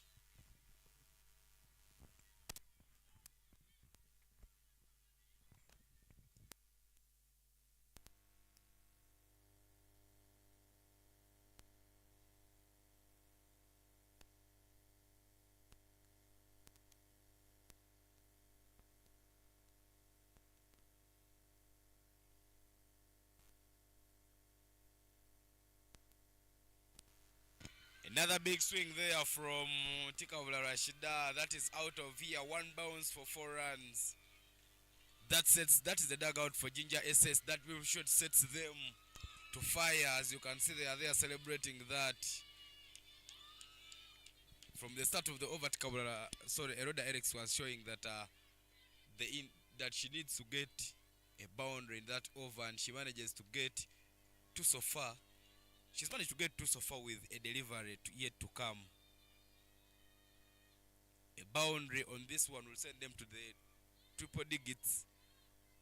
2 runs could also do the same. Nakakande Agnes looking for a comeback. Started with 3 dots, but the previous 2 balls were in the very best. Some field changes there to see that as she puts a fielder at deep square leg to do the boundary raiding and make sure that they don't concede another boundary of this last delivery. Another swing there, that is straight to the screen. The chase is on. The call is 2. They managed to get for 2 runs. Another call there for another one, but they will settle for those 2 runs. Look at the replay. The intent was clear. Big swing there. She managed to get it to the long on. The pickup was good and the handing, but the running between the wickets was as well quick. Well, that puts the end to the first innings of this game. JINJA SS versus MASAKA Senior Secondary School. The 2 secondary schools are here facing off, and at the end of the first innings, JINJA Senior Secondary School manages to complete with 100 for a loss of 6 wickets. Yeah, well, now, the way you saw the first innings, what should MASAKA SS try and focus to do in the second innings if they are supposed to chase that score? Looking at the time, Whitney had 24 for 29. And, sorry, I beg your pardon. Jinja says scored 100 runs for 6 overs. MASAKA gave them 30 extras. I think that's much. Meaning they should have scored maybe 70 if you remove the extras. Or even rather, not even 70, because remember, as we're watching the game, there were some buys that the keeper gave. So if you total that, or maybe they would have scored 60. Nasuna Whitney scored 24 in 29 balls. Rex Eronde scored 15 of 16. And Leila scored 8 of 26 balls. Nola Hamira bowled, went for 1 run, 1 wicket in 1 over. Hasifa 15 for 1 in 4 overs. Kevin Mukite bowled 3 overs, conceded 16 and had 1 wicket. So Ivan, back to the point that you're talking about. How is MASAKA going to chase that score? I think MASAKA has to just build partnerships in order to get that score, because one thing I know about cricket is a partnership that is built can have so many runs on board for that team. So one thing that MASAKA should do is build partnerships that will get them runs on the board. As Naume says that MASAKA will need to build partnerships that will help them to chase the game, we shall take a very quick break. We shall have to sip some Sky View and some Crystal Water because they are our sponsors in this tournament before we come back for the second innings, ladies and gentlemen.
big second inning coming up. 101, 102 is what is required from Masaka SS if they're going to upset the odds and pick up a victory against JINJA SS. JINJA SS looking for their first victory in the tournament. Masaka defeated Masindi yesterday by 20 runs. But JINJA SS were on the wrong end of the result against defending champions Olida High School. Here we go with the first ball. Starts off with a wide and through the hands of the keeper as well.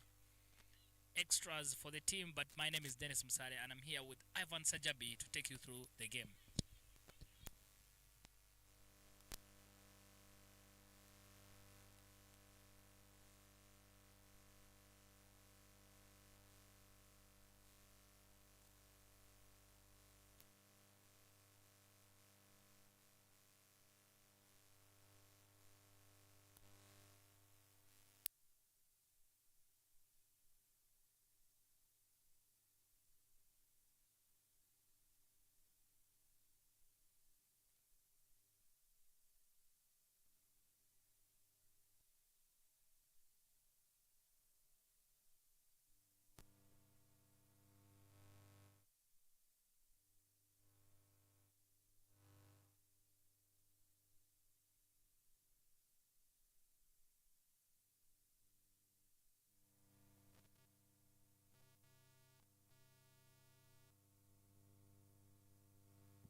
Masesco.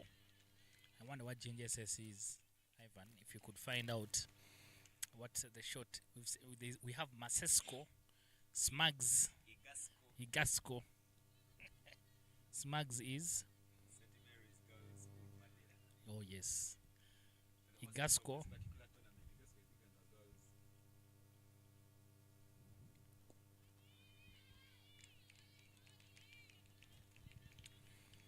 Nachimbugwe still having some sighters. Not a lot of intent from her.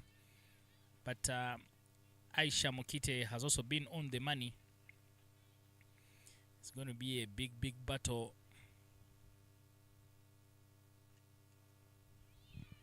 Outside edge, thick outside edge, but will run away to the third man who feels it comfortably.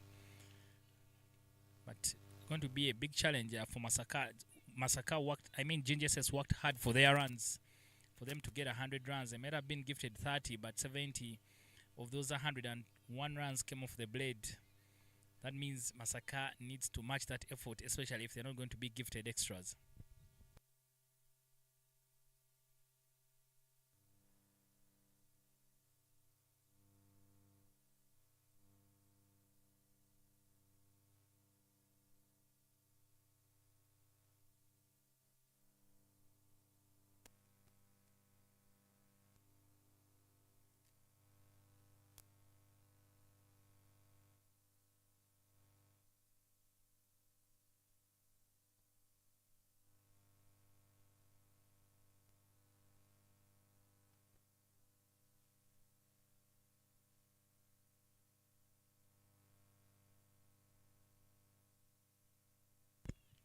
Another swing and a miss, and that will conclude the first over. 3 for no loss. Masaka SS.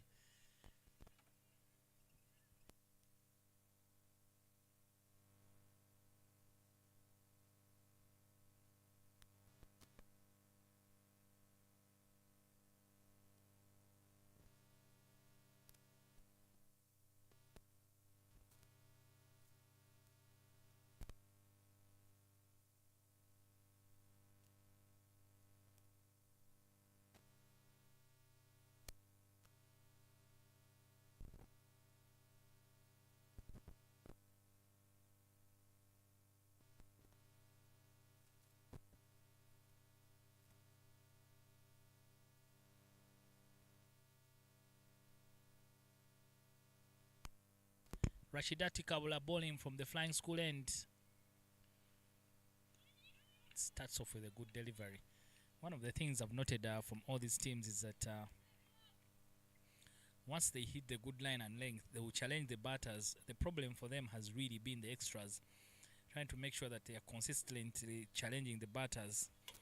And a lot of times, some of them stray from the good line and they end up bowling a lot of extras. Masaka have given away 30 out of a team total of 101. So I think when the teachers go back, those are things that they need to work on and focus.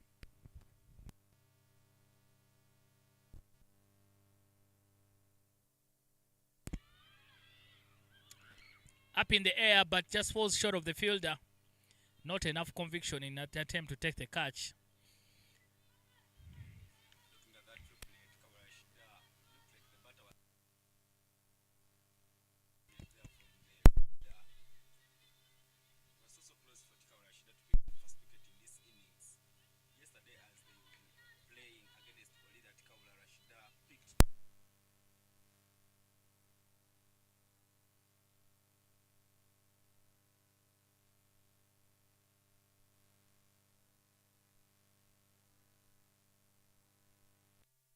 Misfield beats both fielders. A lot of runs for Masaka. A lot of noise coming out from the bench there of Masaka. They're trying to cheer for every run that came off the inside edge. Kaijuka Faith off the mark.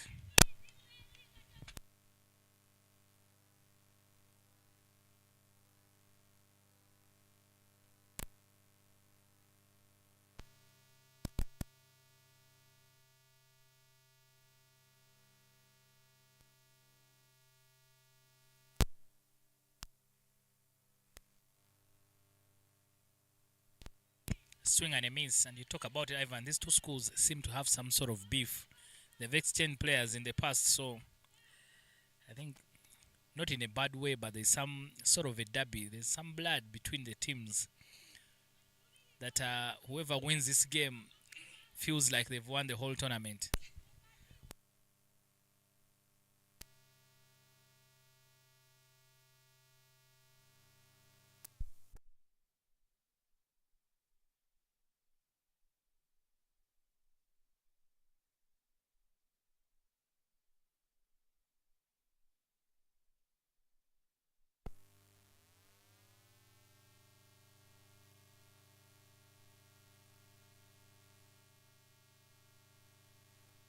Simon Chitwest.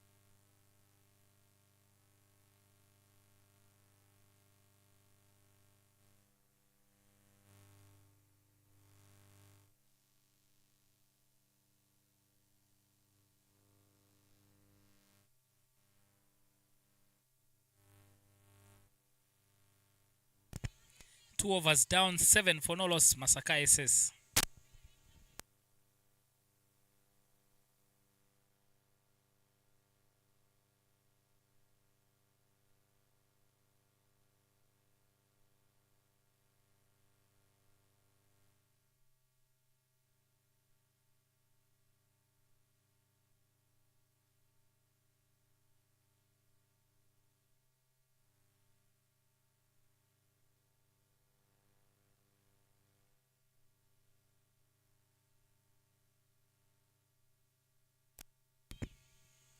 Kajuka, for instance, I think what she does, she brings her bat down in time so that the ball doesn't creep under her bat. But with the kind of field set JINJA has, they will need to find a way of piercing those gaps. That's the only way they're going to score runs, because they have everyone in front of the bat.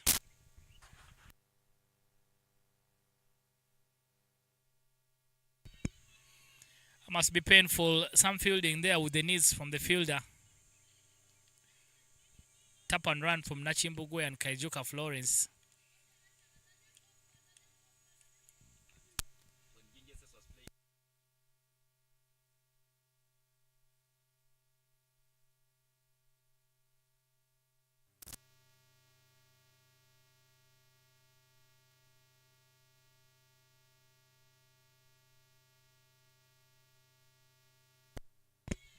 Yeah, the runs are starting to leak here for Masaka SS. A couple of balls off the inside edge. That should give you confidence when you start scoring a few runs. Dot balls create a lot of pressure, but now Masaka starting to show some more intent. How deep can they bat, Ivan?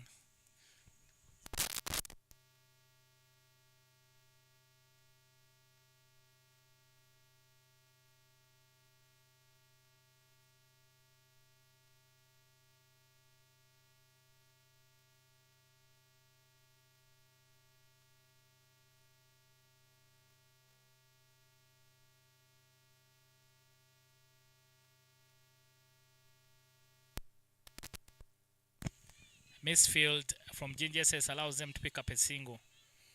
Looks like the captain, Hope Mbeza. Bit casual in covers. The runs are starting to leak for MASAKA.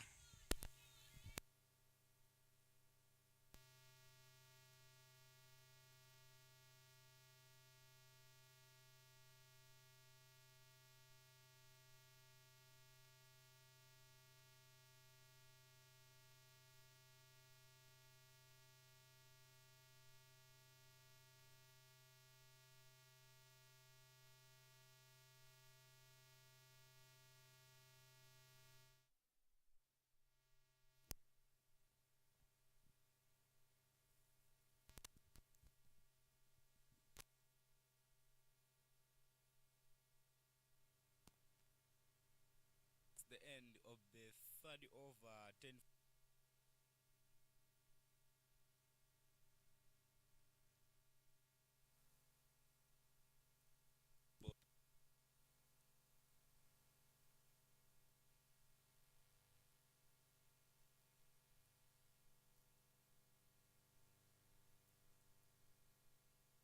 Miss Mary.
Ivan, I think that's right about it because a cricket ball is more hard than any other ball at least I've seen. So if it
It looks like Eronde's over is becoming a challenging over for the MASAKA batters because in the other overs they've been a little comfortable, but this over sounds to be a challenging one for them.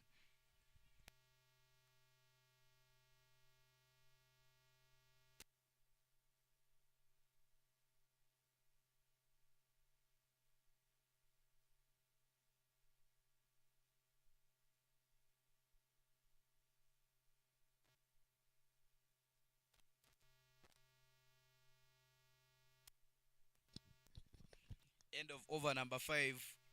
We are getting into the 6th over and the score is 22 for no loss. The last over to the power play is yet to be bowled, and there is a change in the bowling attack.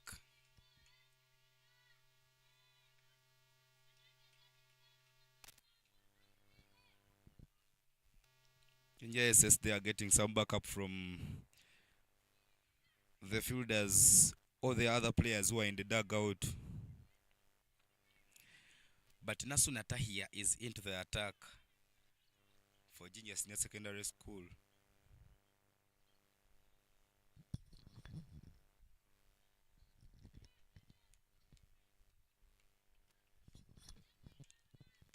Nasu Natahia captained JINJA Association of Cricket Clubs Cricket Club Jack the previous season, and she made good strides there. Now here she is playing for her school. Last year she was part of the team that made it here in Soroti for the school's cricket week, and now there she is to try and make sure that she looks for the much needed wickets that could keep them in the game.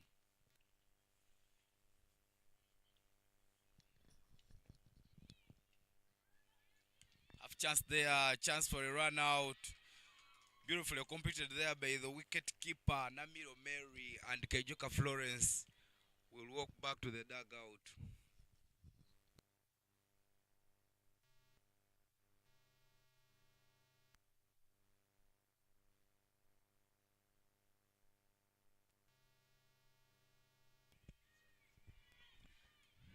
That's a very good celebration there from JINJA's girls. And that was incredibly a very good pickup from the fielder, throwing it to Namiro, the wicket keeper. So fast that it counts to be a wicket. First wicket in the basket for JINJA, and it's a positive for the team. And I believe celebrating that happiness is one key thing for them, breaking that partnership that costed them 22 runs of 5.2 overs.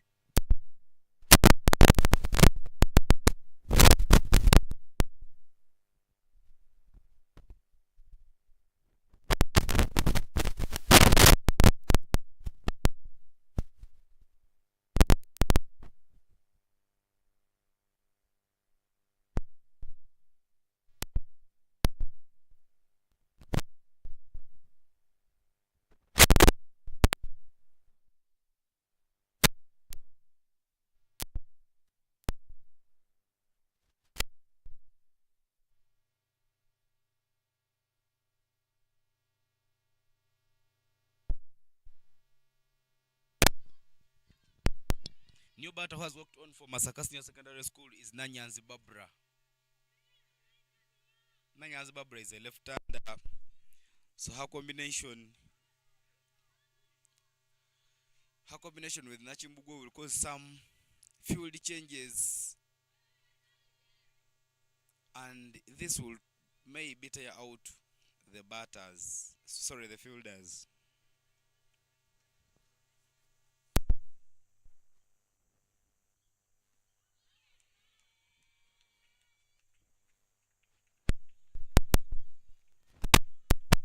The morale in the field can hype batter who enter. I think Coach Yusuf's idea of sending a left-hander in is a good idea because watching challenging for the fielders.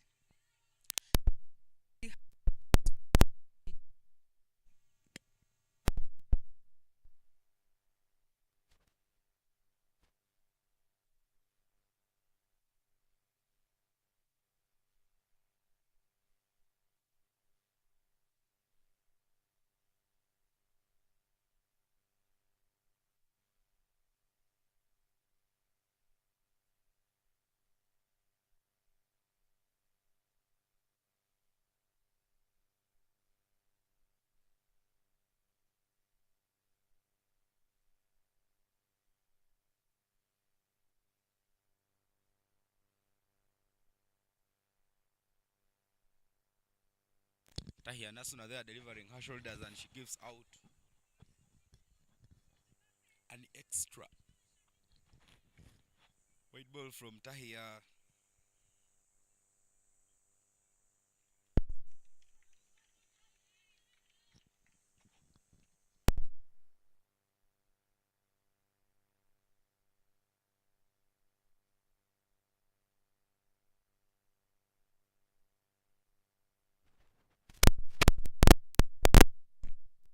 This game is another tight.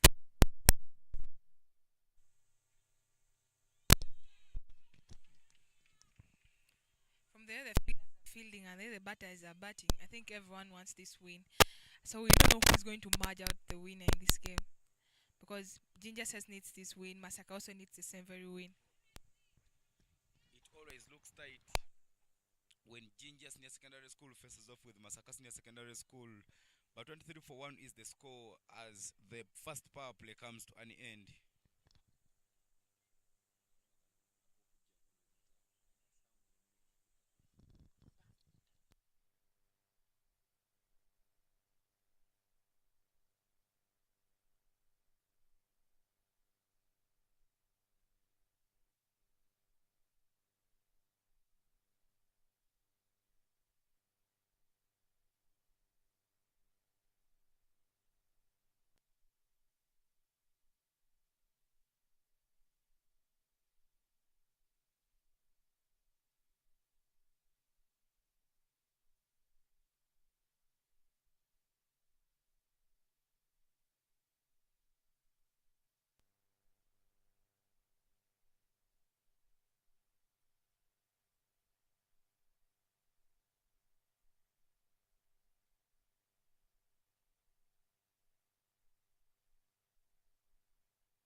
Eroda Erics, after delivering a very nice over, her first spell went for only 2 runs.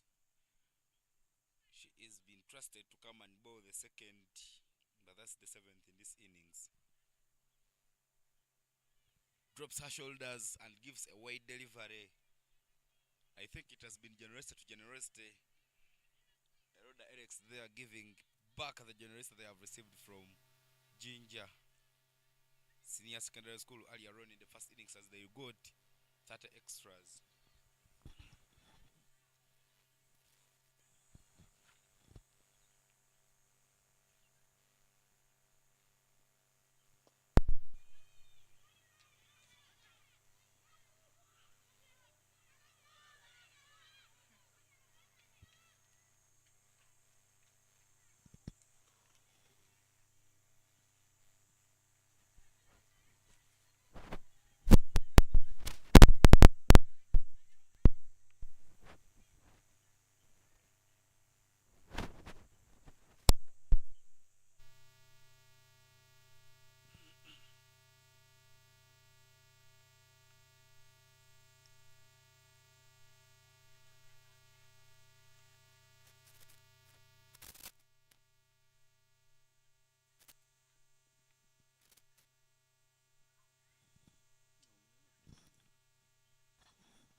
Really proving to be a defending bowler.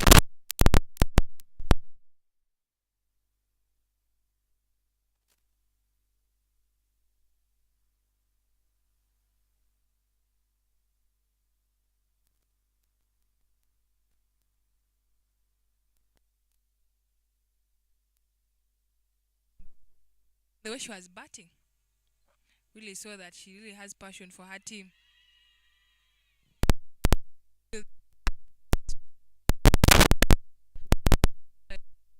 leg.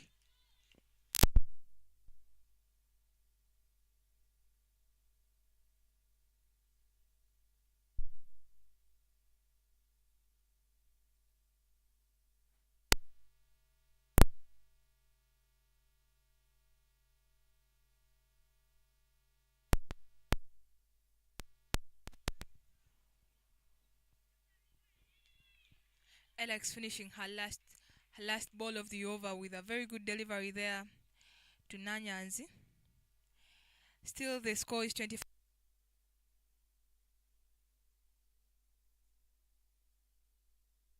in 13 overs.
One set off the borderline, there is some poor fielding, some misfield there from the fielder.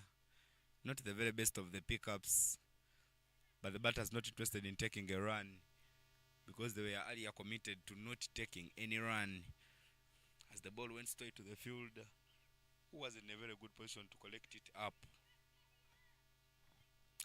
Nasu Natahia there, one of the bowlers who have chewed, sure she's not going for so many runs.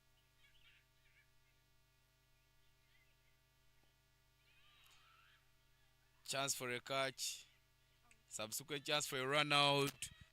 Some heavy throw there from Rashida Tikabula. I beg your pardon. As you can see that from the replay, that ball came in so well from Tikabula Rashida. Played over covers. She picked it so well, Tikabula Rashida, but the throw just went away for 4 runs. Nasuna Tahia will concede 5 runs there because of that overthrow.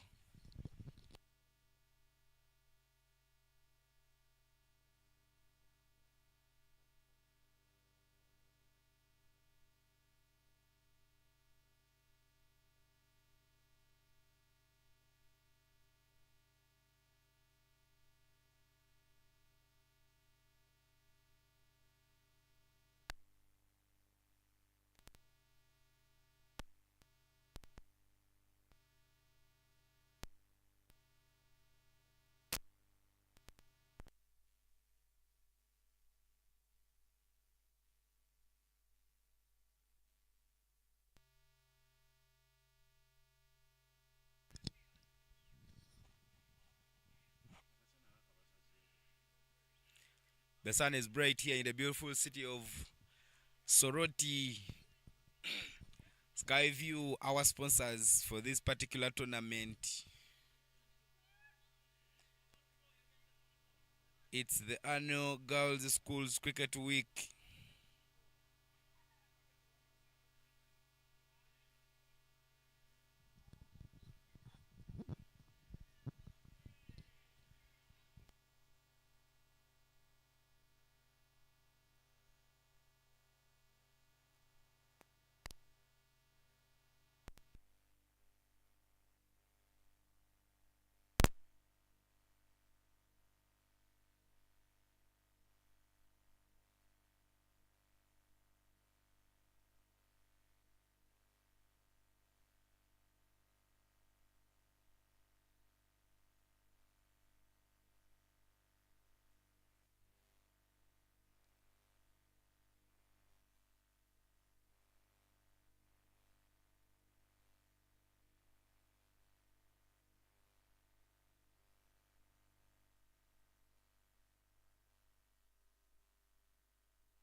That marks the end of the 8th over. 30-1 is the score.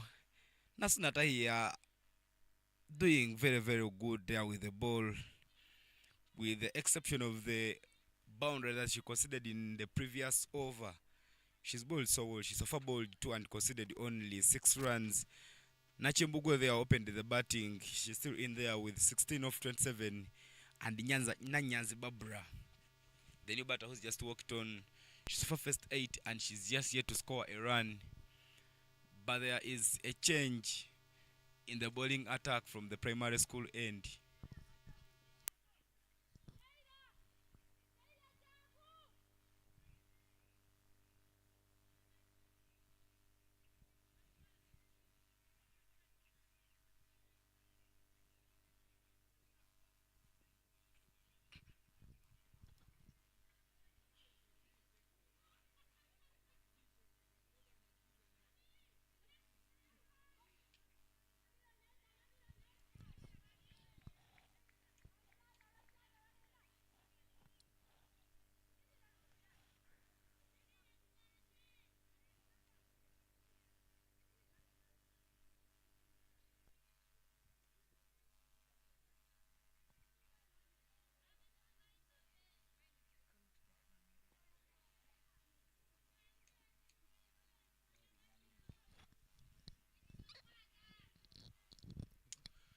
New bowler there for Jinja SS, Akayo Travin.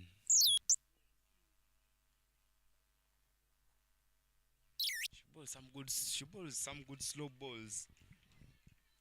The slow balls are causing some challenge to the batters. They are not playing her with a lot of comfort.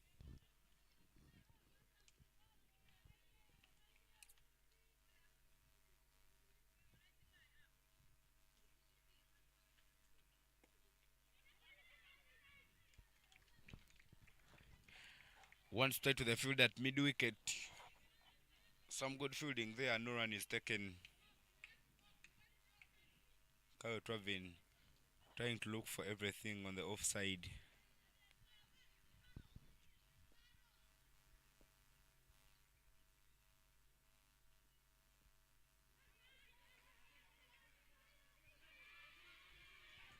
Not the very best of the fieldings there. And the batters managed to capitalize and take 2 runs. The pickup wasn't so instant. Masaka SS will enjoy that as the score now moves to 33.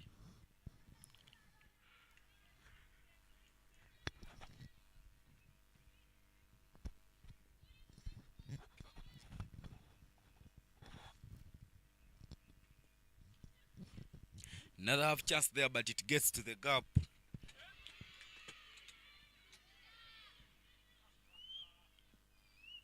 They managed to get another run. The left-right combination is making the field get tired all the time, because every time the batter on the strike changes, there is a call for left-hander or right-hander from the fielders so that they could make the necessary adjustments.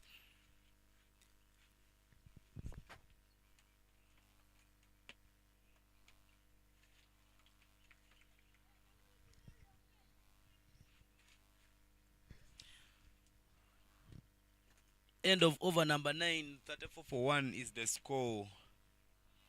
Nyanzi Barbara, after facing 10 deliveries, he hasn't put anything on the board. Nachimbugwe Hamera with 19 of 21.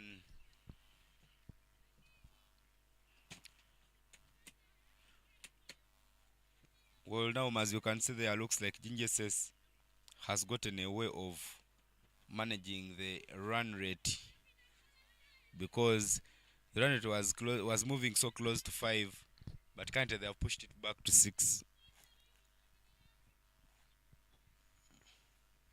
It looks like Masaka has to think about a solution for what they have at hand right now, because numerous dot balls will count at the end of the day, because looks like Ginger Says is very comfortable defending the score that they have placed on board. Chance for a catch, but that ball does not find a fielder where it lands. The call is 2, but the batters will settle for 1. To move as a route there, the new bowler into the attack for JINJA SS.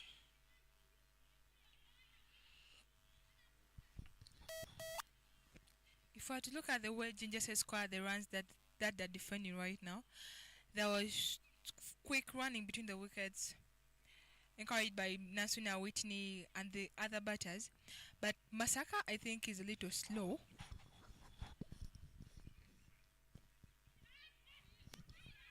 Another one finds the gap. Chance for a run out. Beautifully completed there. MASAKA loses the second wicket. Very, very instant pick up and hand in.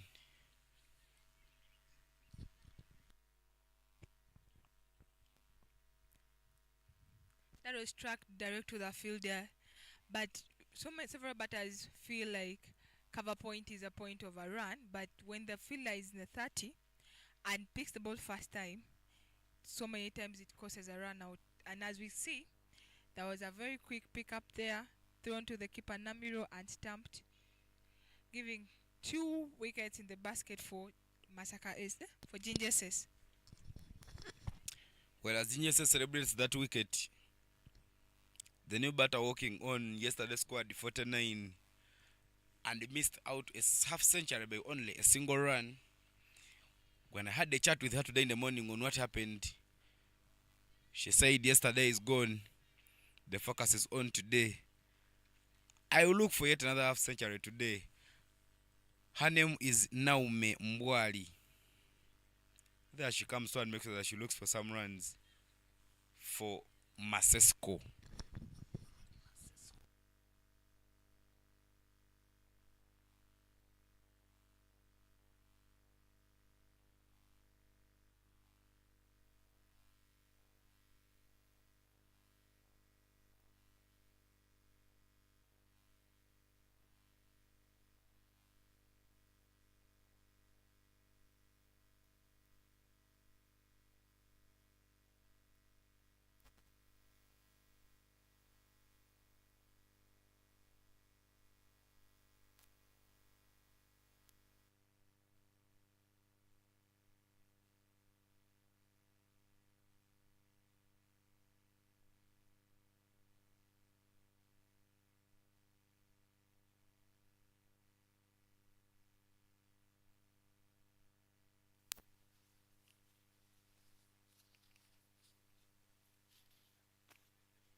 And that was a very good stop from Nasuna Whitney, because if she hadn't stopped that ball, it would have gone for 4 runs.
Some appeal there and the umpire's finger is up.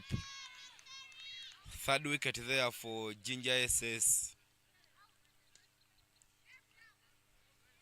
LBW was the call there from the umpire. That dismissal marks the end of the 10th over, and 38 for 2 is the current score. Looks like it's going to be a tough game for Masaka Secondary School because in the other inning, Jinja has had 40 in 10 overs, and right now Masaka has only 38 in 3. The difference of 2 runs is a very big difference because for some good reason it's going to be hard since they have a high fall of wickets right now for Masaka Secondary School.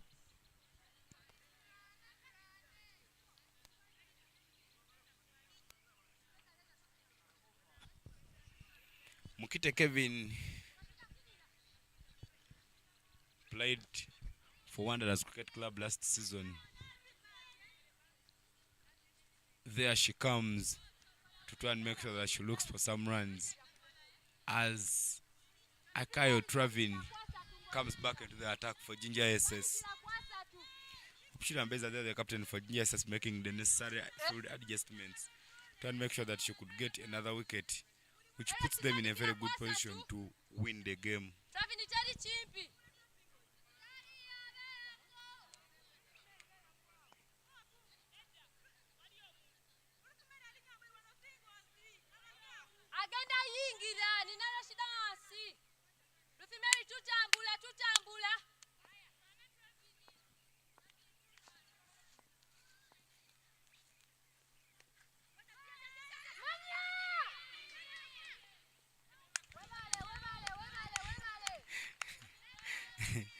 He is doing some fielding, using the mouth, just making some funny noise, and the batters are not yet being in very good position to get those runs. Come on, Travin, come on, Travin.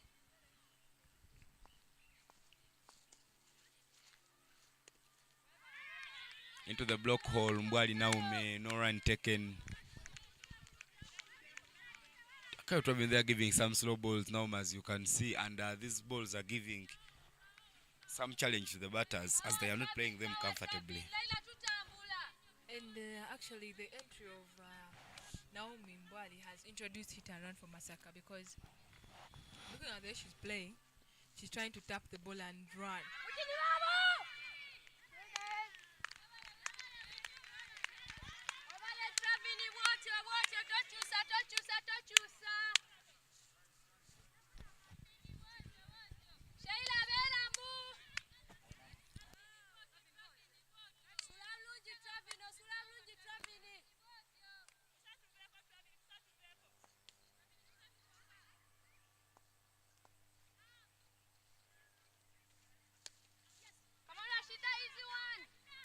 Another good shot there from Mbwali Naume as she manages to get another run from the offside. Mukite there coming onto the strike. For the first time, she's been in for the last couple of minutes, but this will be the first delivery that she will face in this game.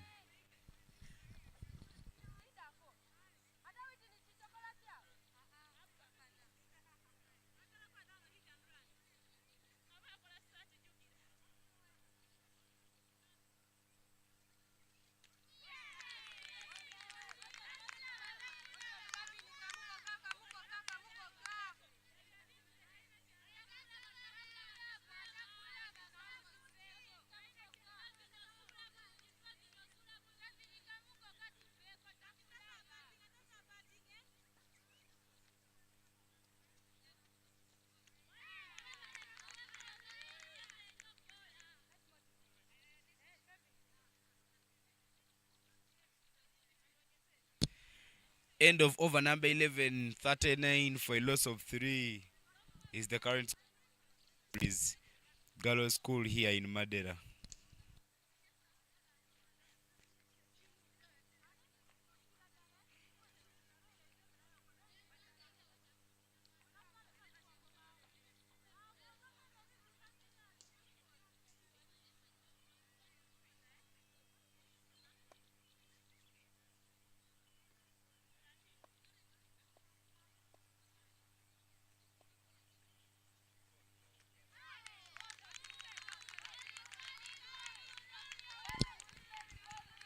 Tumweba Zeruth is back into the attack for JINJA Senior Secondary School from the Flying School end.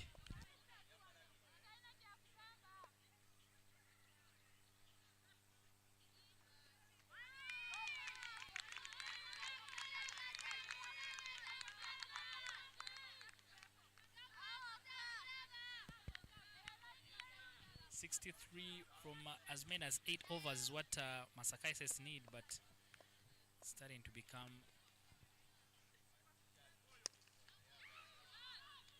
the full toss dispatched with disdain from Mbwali. Runs away for a boundary. A rare freebie there from the bowler Tumwebaze. Trying to be overly careful, but a nice juicy full toss outside of stump. Nobody move, nobody will get hurt.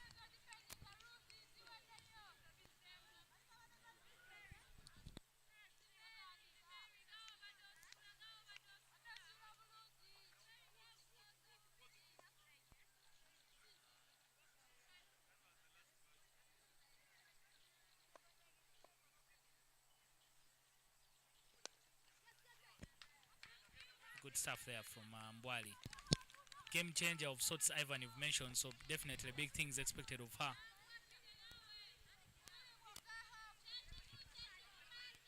Just while Proskovia was carrying the MASAKA SS team and up to the semi-finals last year. Looks like one of the stars of this tournament should be Mbwali Naume.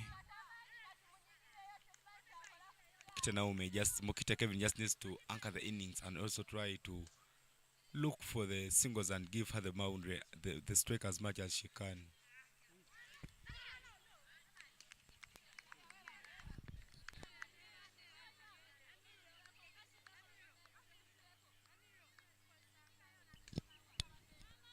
I think Mbwali, as long as Mbwali is in, the hopes of MASAKA getting a result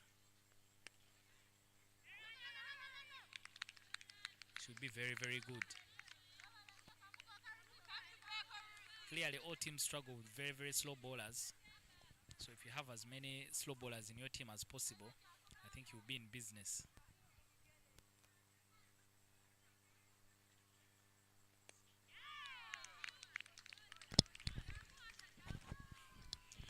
That marks the end of over number 12.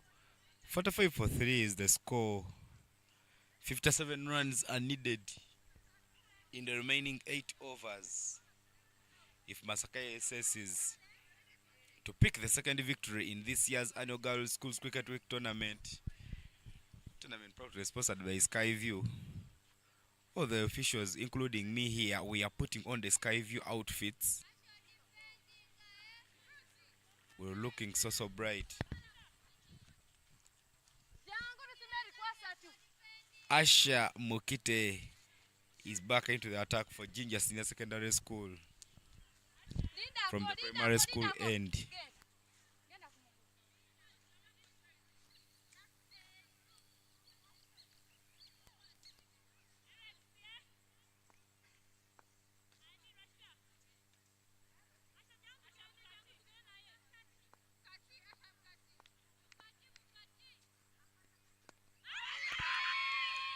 Loud appeals there from Asha. Nothing given by the umpire, but Mbwali needs to be very careful going across the line. And full tosses that are dipping into her.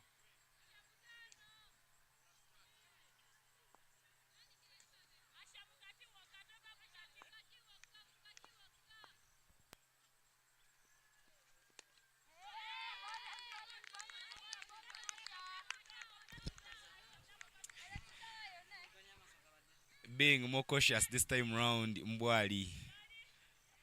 She doesn't go across. I think she had the commentator telling her not to be going to be across on balls that are full to the stumps because she risks losing her wicket.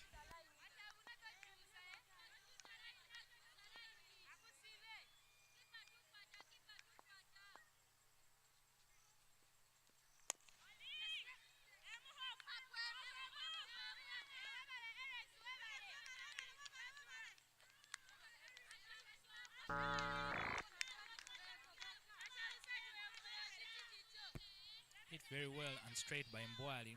The challenge for MASAKA is that Mbwali looks like the aggressor, but Mukite doesn't have a lot of aggression into her. So every time the strike rotates to her, the run scored and completely dries up. So you can see even the JINJA fielders moving in right now when Mukite comes on strike. They're trying to make sure that they strangle her from one end.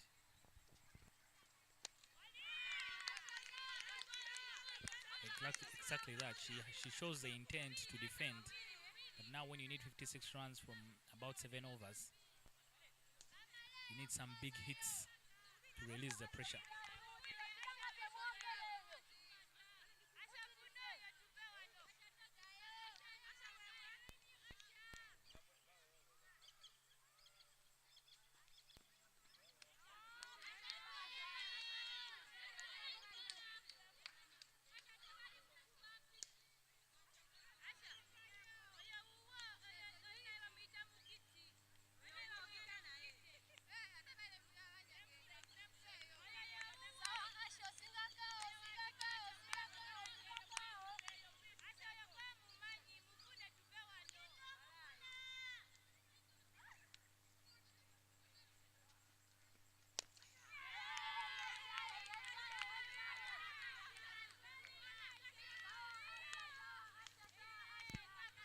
Yeah, Mukite misses out on a full toss. Need to punish bad bowling.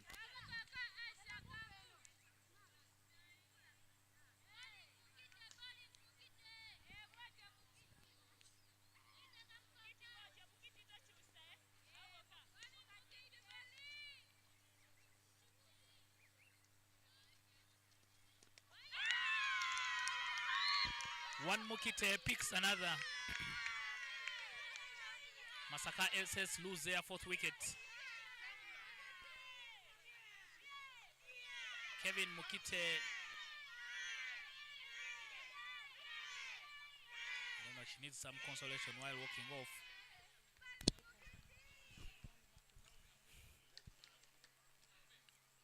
Kevin Mukite there, she kept it a bit high because looking at the way she brought her bat, it was very straight. But the ball just passed below the bat and hit her leg stump. That is the 4th wicket there for JINJA Senior Secondary School. And it completes a very nice over there from Asha Mukite, who goes for only 2 runs and picks a wicket. She's four bowled 3 and conceded 8. But the total team score for MASAKA Senior Secondary School is 47 for 4 after 13 overs. Agnes Nakakande is the new batter who has just walked in for MASAKA Senior Secondary School. Yeah, I was wondering why they were keeping her. She has some experience of having played at the highest level. So such players should not be afraid by this level. Come here and boast things. Even if you're a bowler, you walk in there with a reputation. So you just have to live up to that reputation. Miliki, like they like to call her. 47 for 4, 55 required from 7 overs for MASAKA SS.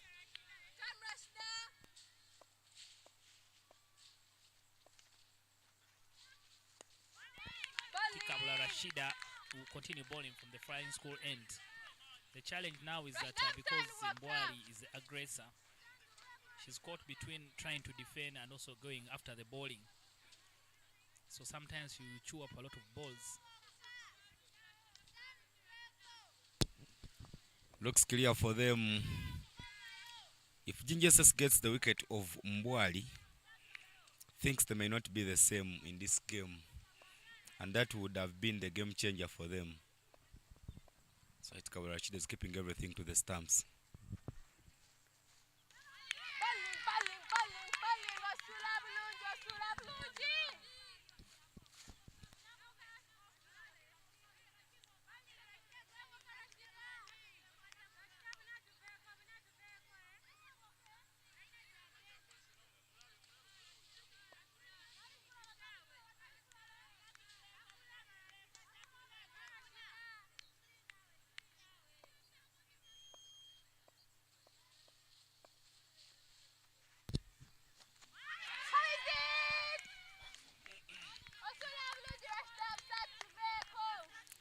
The pressure is now mounting to the MASAKA SS dugout as their big hitter is currently struggling to get off the mark.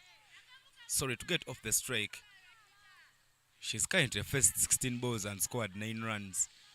but a lot more is expected from her as the overs are reducing so quickly here.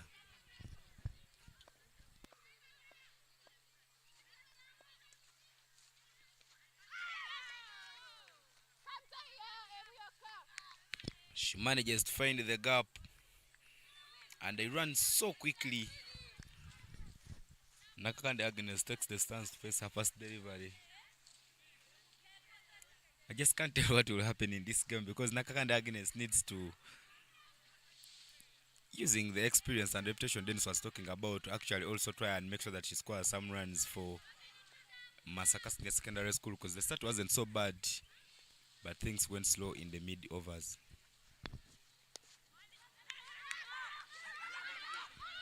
Hit and run, chance for a run out. The umpire there sends Mbwali Naume.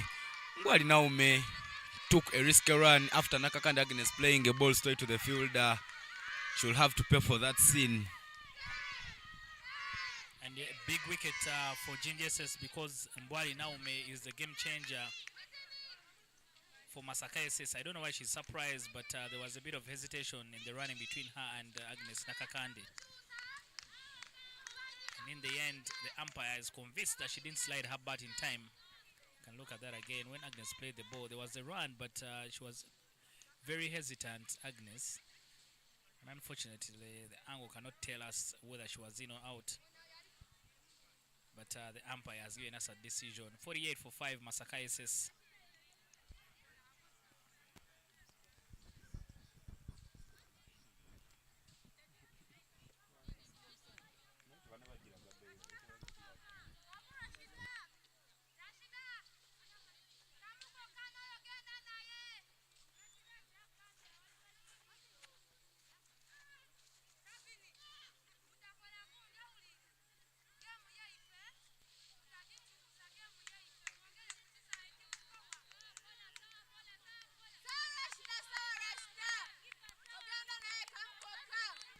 The captain Naula joins Nakakande Agnes. MASAKA on the ropes. They need to find a heroine to get them over the line. They need 54 runs from 6 overs.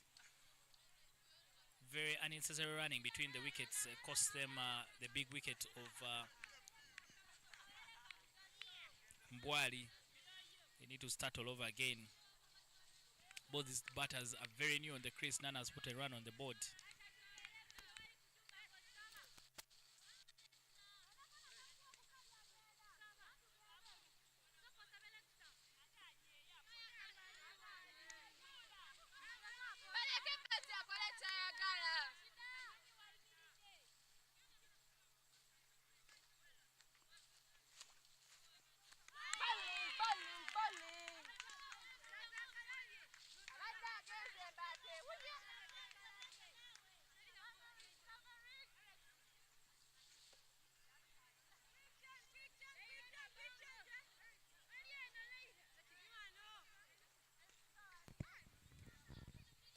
Overs gone, 48 for 5, MASAKA. This girls tournament proudly sponsored by Skyview. It's match day number 2, and we are at St. Madera Girls School Cricket Oval.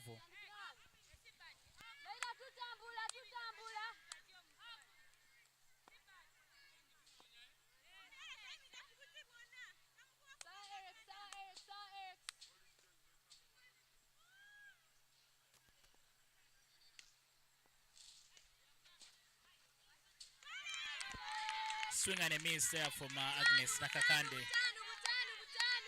Tikabula Rashida changing ends, but still continuing to dot for her team.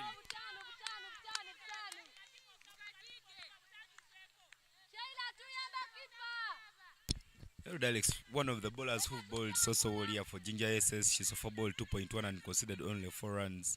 Doesn't look like she's dropping her shoulders anytime soon. Bad ball punished very well there to the offside. Goes through the covers, the cover area there to get 4 runs for MASAKA Senior Secondary School. Yeah, a tasty full toss there for Agnes Nakakande. She gets off the mark with the boundary. At ball releasing the pressure.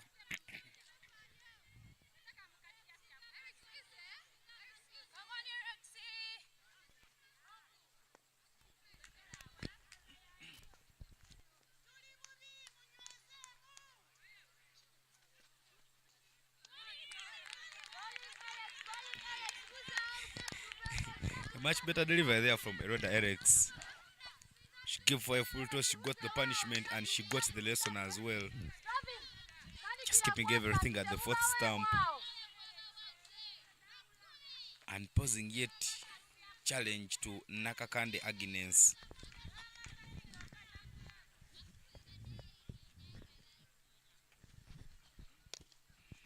Big swing there to the offside.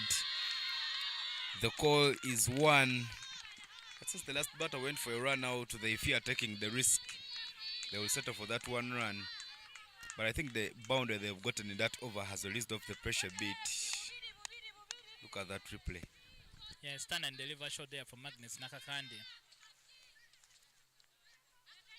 Typical bowler's shot, but effective enough to get them a run.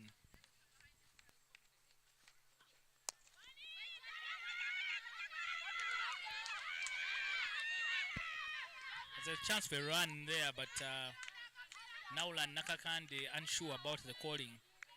I think, like Ivan, you've mentioned, that last run out now has created some bit of doubt between the batters. They were coming out and being so hesitant, but the chance was there.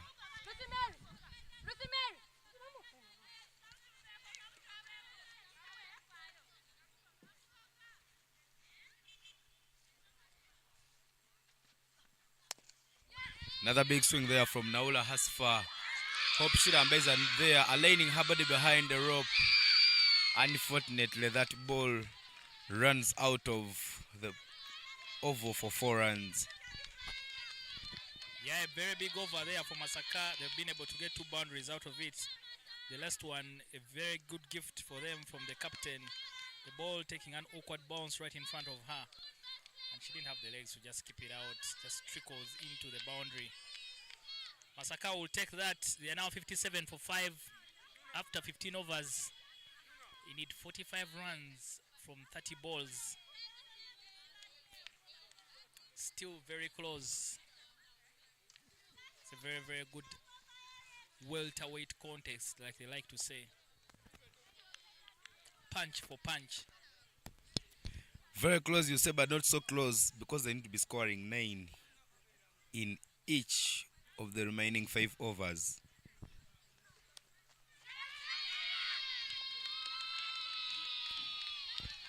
Glance of her feet, Agnes Nakakande.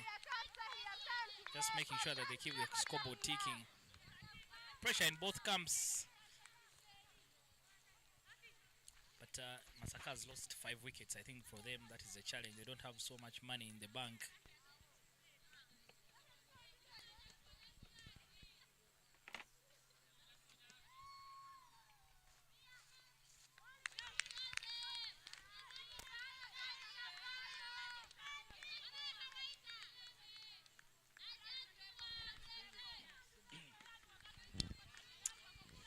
Tahia Nasuna doing no mistake, but putting everything in the areas that could trap the batters into playing. Big swing there, the ball is up in the air. It takes some time in the air, but the catch is not beautifully completed. She manages to recover and save them from a boundary, but MASAKA will pick up 2 runs to add to their total. That is the replay. Big swing. Somewhere hesitant in the running. The alignment, she just went round the ball. Not the very best days here for Hope Shilambeza, as the ball is looking for her at every hand, but she managed to keep that one in the park. And she didn't allow her team to concede the ball.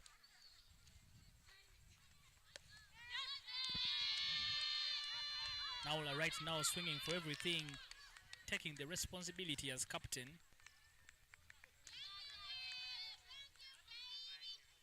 Starting to get interesting at the back end.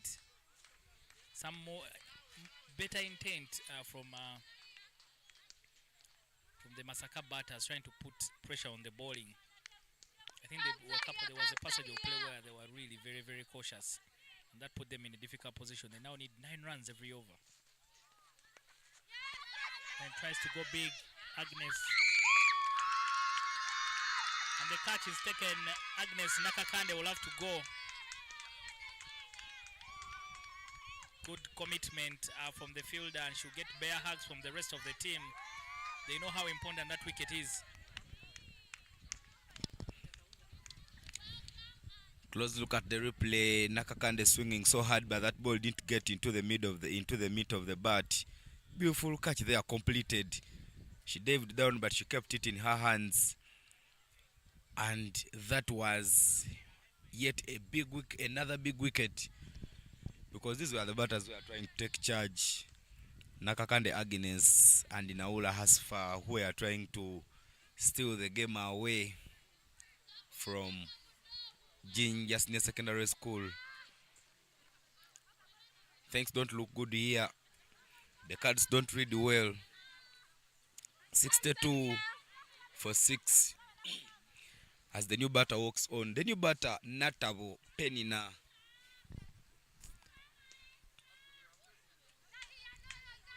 Walks into bat. Natabo Penina, last year she qualified. She came for the Nationals with St. John's Senior Secondary School.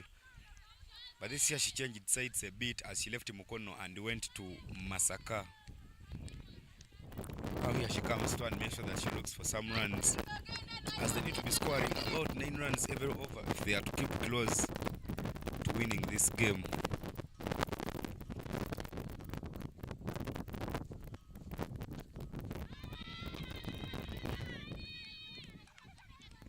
Somehow the weather has changed here from extreme heat to now looking like it's going to pour. The heavens are about to open.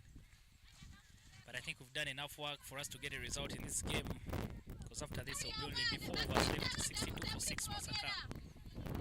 Like Ivan has mentioned, I think we've run out of resources right now.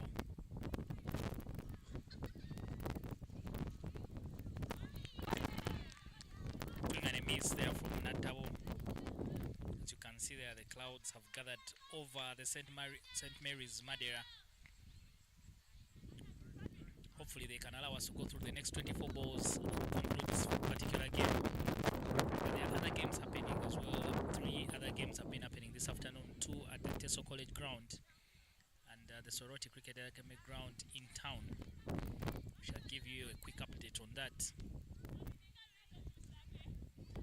JJSS now with the ball in their court. They just need to make sure that they go through the next overs comfortably to secure their first victory of the tournament in a difficult Group A.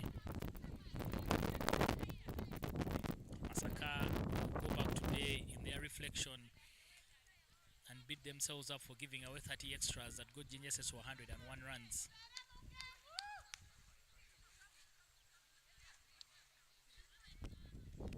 Swing and a miss, but goes through everyone, beats the keeper as well. They'll get a bye. Leg buys. Achao, the captain, the bowler. And the updates at other grounds happening now. St. John's Secondary School is taking on St. James Secondary School, and this game is happening at Teso College Alowet 2. St. John's won the toss and elected to bat first. In the reduced game, they managed to set 140 for 4 in 15 overs. 40 for 8 is the current score in 9.4 overs. In the other results, Iganga SS has beaten Good Heart by 9 wickets this afternoon. Sub-20 Hearts has beaten Klembe SS by 6 wickets.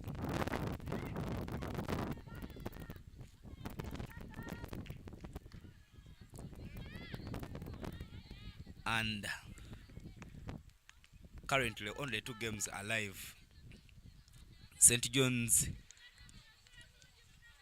taking on St. James, and this current one where JINJA is taking on MASAKA Secondary School.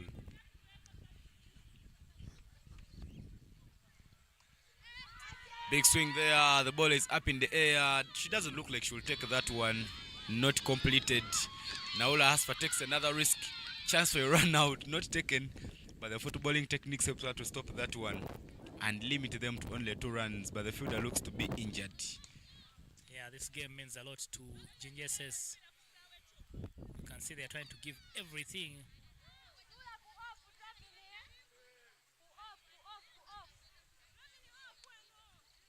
Cricket has been very, very competitive from both sides. But unfortunately, there can only be one winner.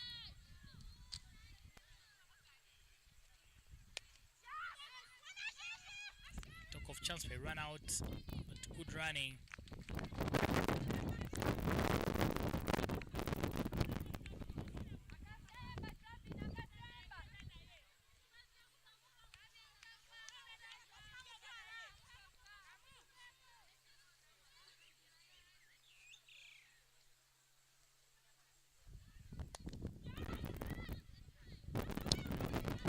So now Whitney there putting her body behind the ball. She manages to stop that one very well, allowing them to take only a single run. But the required run rate is going up and up and up. Currently they need to be scoring 10 in every over with 3.1 overs left.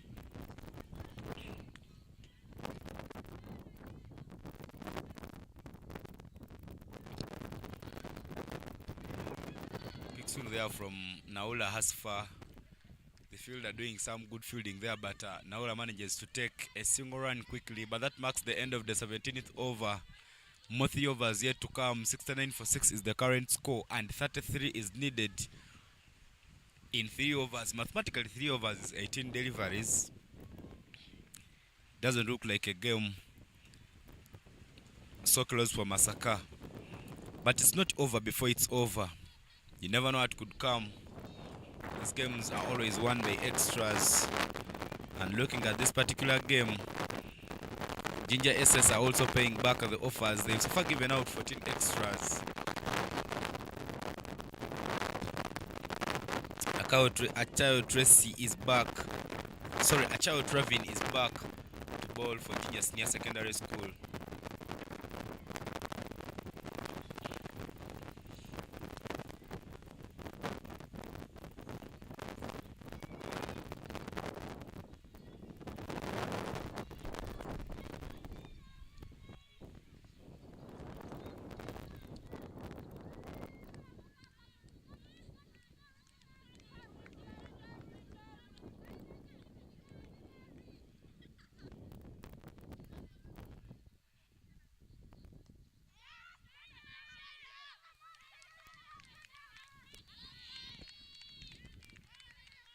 Yeah, good effort. Naula trying to do as much as she can within her powers to try and get the runs on board for MASAKA. I think what they need to do is just to make sure that Naula keeps most of the strike and try and be as aggressive as possible.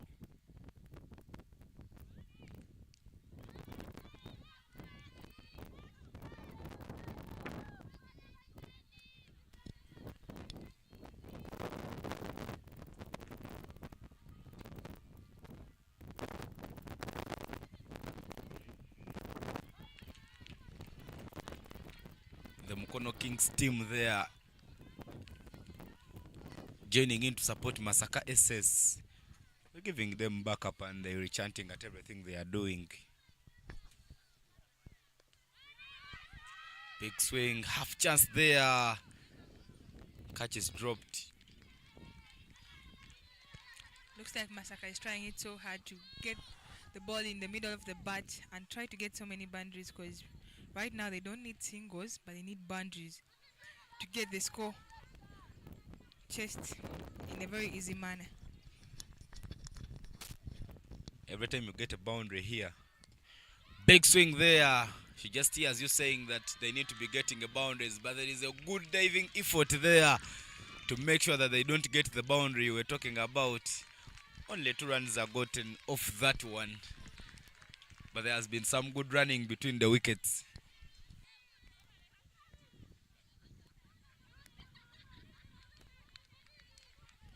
Looking at the replay there, that was a very good knock from Noela down that side through covers, and And a very good fielding highlight there from Eronde. That is really a team spirit. She really has her team at heart, and she really wants this win this time round. Because by the time someone sacrifices her body to stop the ball, her body is so painful. Moreover, she has even been that top bowler for her team.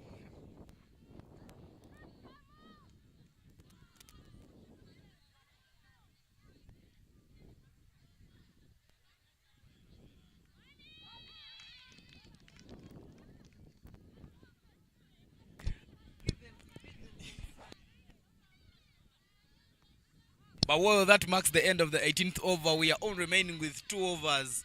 And if I beg your pardon, if Masaka is to win this game, they need to score 12 runs in each of the 2 remaining overs. 75 for 6 is the current score. Everyone is up.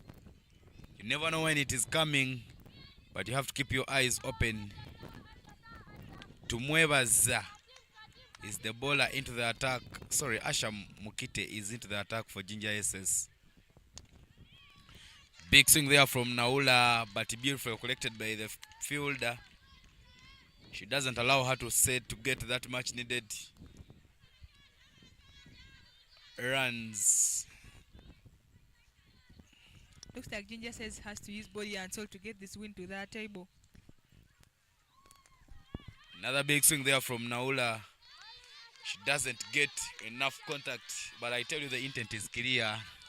She looks to be trying to smash that one away from here.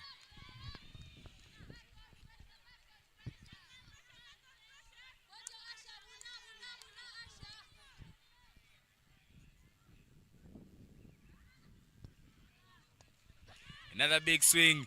This time she gets contact straight as an arrow. Eroda Eric trying there to stop that one. Unfortunately, she does not get onto it. The much needed boundary has finally come for MASAKA Senior Secondary School. Looking at the replay, Aisha pitched that ball fuller on Noela's zone, and looking at the way Noela has been swinging the bat, it was just an easy shot for her to just play down that side to Aronde's own side.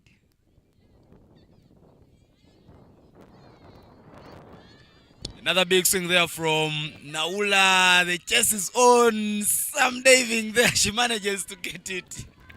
But they managed to go for 2 runs. Interesting cricket. I just love the way the bowler, the fielder managed to align her body down to the ground to make sure that that one does not run away, because it was going to be. If you look at that ball very well, it was really going for a boundary. But good to that fielder, she really had to use her body. That's why I'm like, I think body and soul is up in Jinja says to stop the boundaries that are really going to cost that team.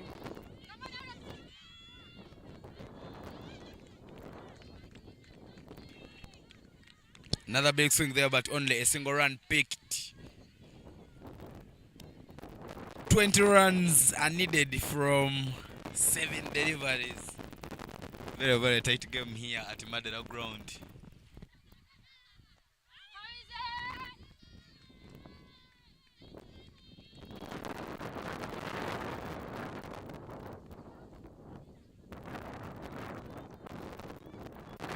But well, that marks the end of the over. We are into the last over of the innings. 83 for a loss of 6 is what MASAKA SS currently has on board. 19 more runs are needed in 6 deliveries. A very, very close context here.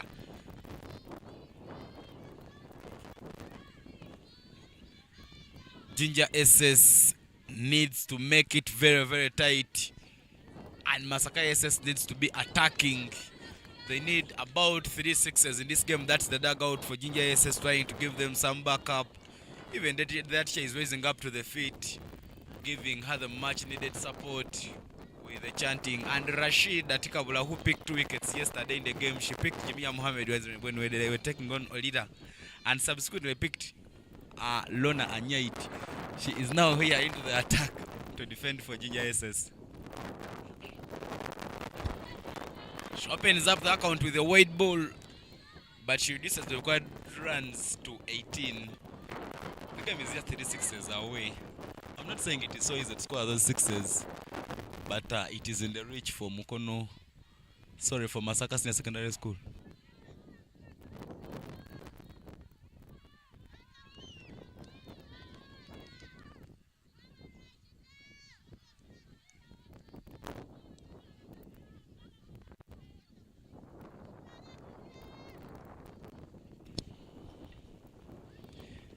Another way delivery there.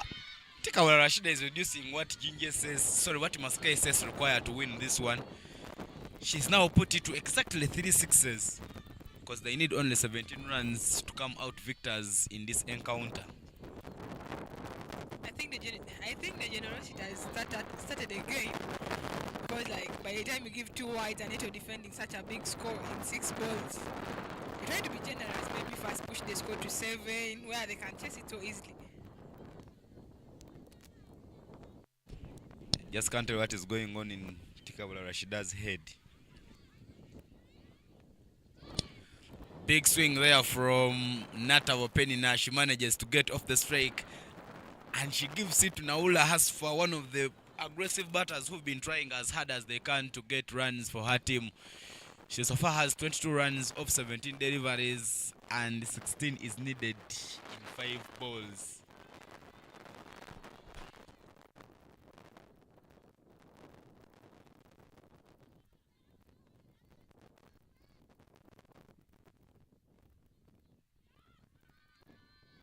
Big swing there from Naula Hasfa. The call is to some fumbles there in the field as they comfortably against those 2 runs, reducing the deficit to 14 in 4 overs.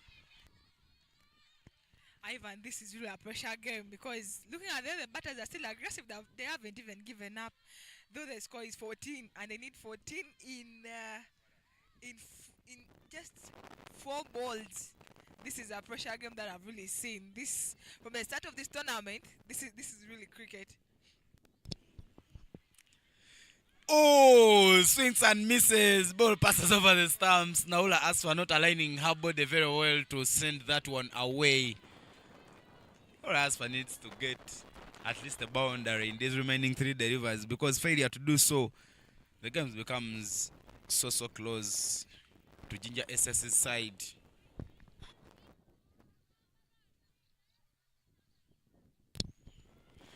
Big swing there from Naula Hasfa. That ball races to the boundary. The long barriers are on as she manages to stop it. Chance for a run out. Beautifully completed.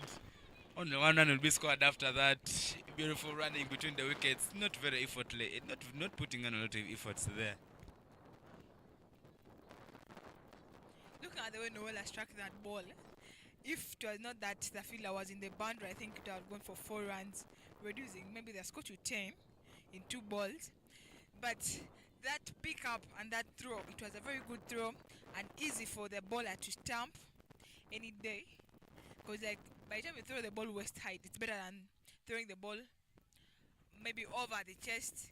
That maybe had to bring it back to the stumps, but it was an easy throw. Well, that wicket gives JINJA SS some breathing space. Looks like they get a strategic timeout as they go and first discuss on what has happened. 88 for 6, 14. Sorry, about 13 runs needed in 2 deliveries. As you wait for a wide, you need to score those 2 sixes, because that's what it takes for you. But Nyesigire Sandra, former student at Agape Christian School in Mukono, where she did her O-level from, right now she's in her Form 5, comes into bat for MASAKA Senior Secondary School.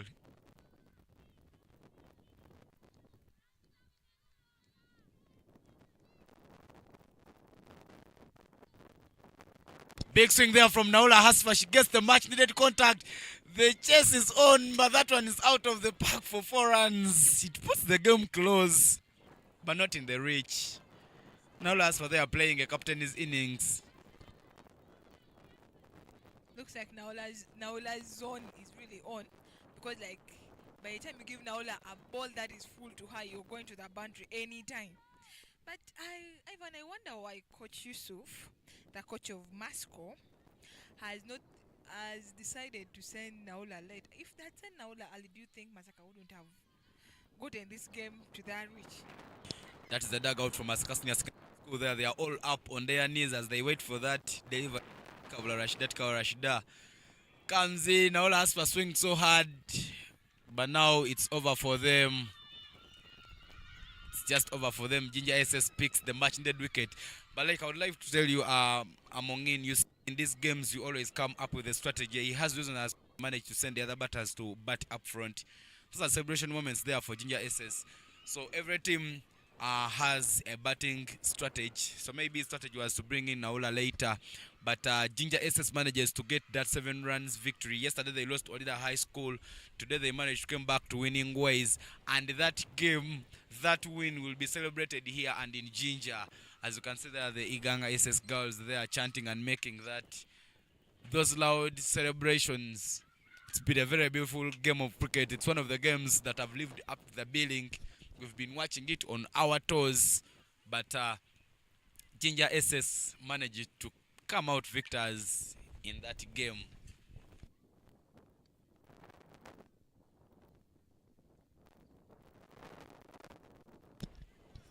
Those are some of the replays.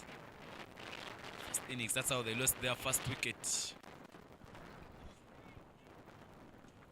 It was a very close game, but MASAKA SS lost it out and JINJA SS managed to turn out the fortunes. They managed to turn the game and pick the much needed victory. A quick look at the match summary. Witten in Asuna, they are high squad for JINJA SS as JINJA SS managed to set 101 for a loss of 6. Witten Nasuna 24 of 29. Eroda Erex with 15 of 16. Rashida Tikabula 8 of 18. And in the bowling charges there, Hasifa Nasuna, Kevin Mukite all picked a single wicket each. Looking at the batting card there for MASAKA SS, Hasifa Naula, the captain, led the charges there with 30 of 22. Homera 20 of 32, Naume 10 of 17. And in the bowling charges, Tahia Nasuna, Mukite Asha and Ruth Mary managed to pick just a single wicket. But well, ladies and gentlemen, that puts the end to match day 2 of the Girls' Schools Cricket Week here at St. Mary's Girls' School in Madera. Ladies and gentlemen, we shall be back here tomorrow as Mokono Kings take on the big girls of Gayaza in the morning. Mokono Kings will come from a victory in yesterday's game. Well, St. Mary's Girls, Gayaza lost their game today by 3 wickets to Kasese Senior Secondary School. That has been that for us today. My name is Evan Cyprian, here to wrap up everything for you. We catch up.